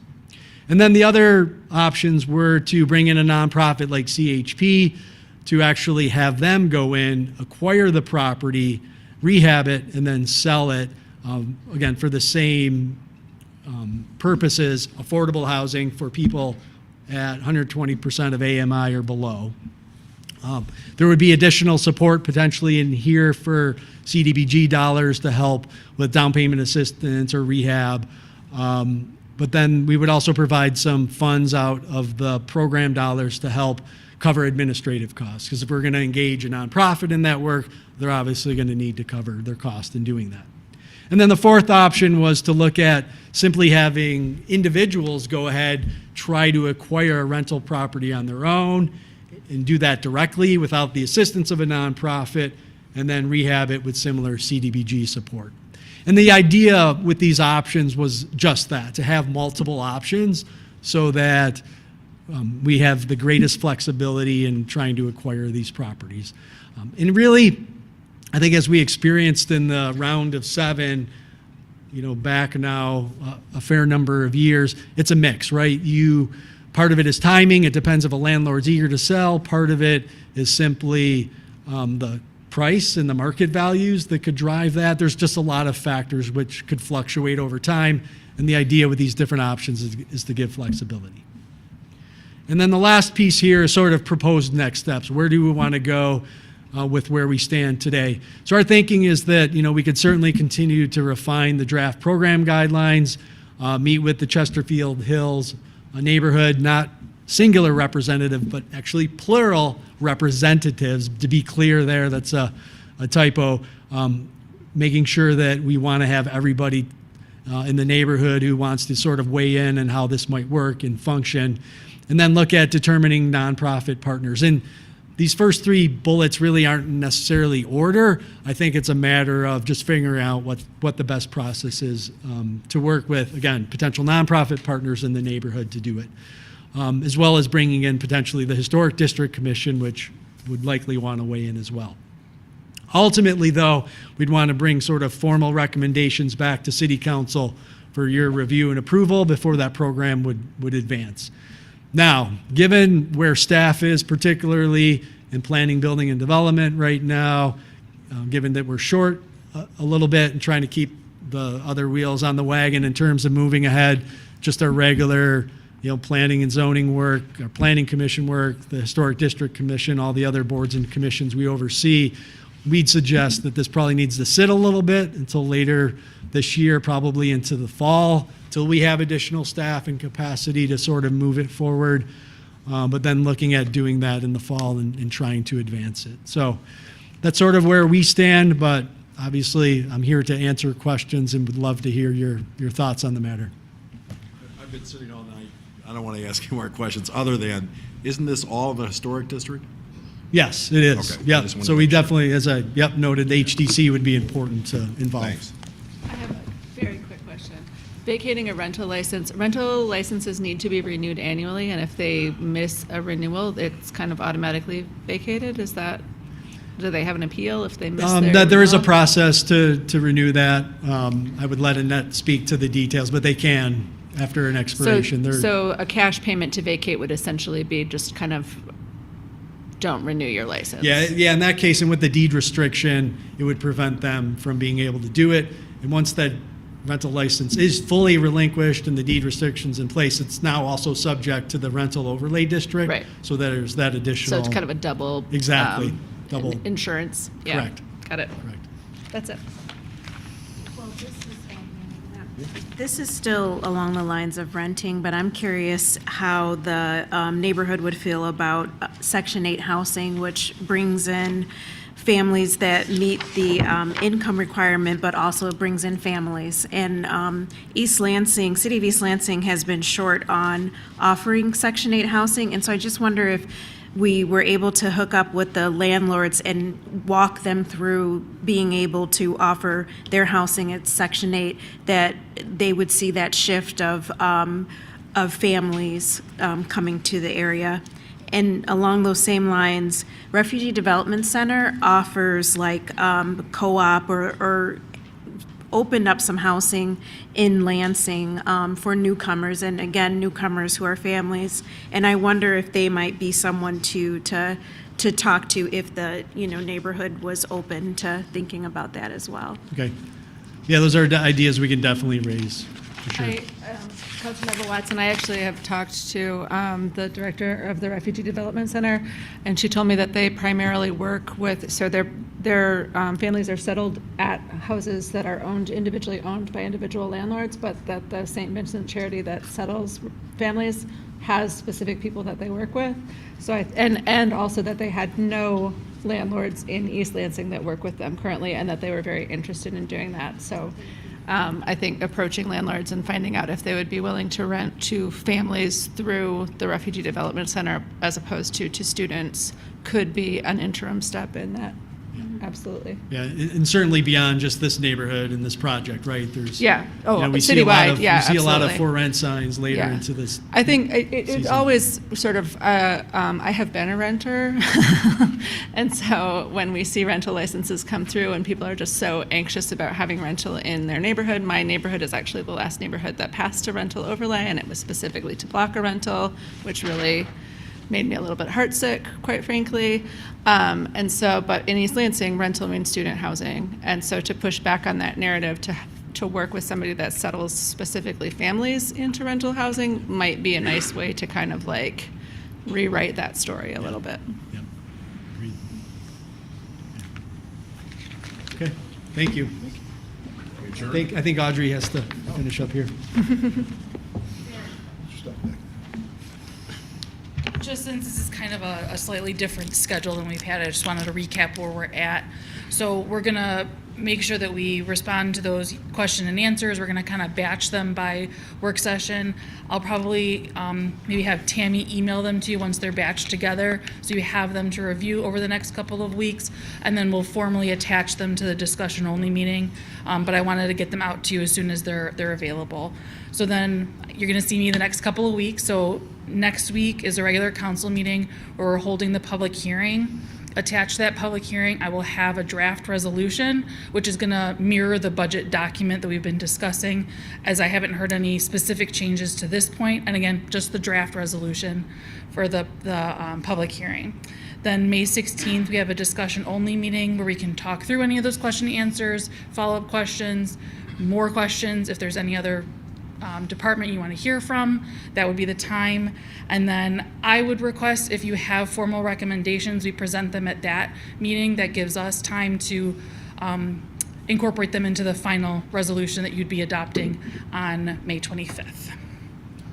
If people have questions in between, Audrey, do you want us to copy the director and then copy you as well if there's something, a line item or something that someone kind of is digging through? And Yeah, I would say, if you want to reach out directly but copy myself or Justin, that'd be great. Then we All right. can kind of consolidate everything all in one.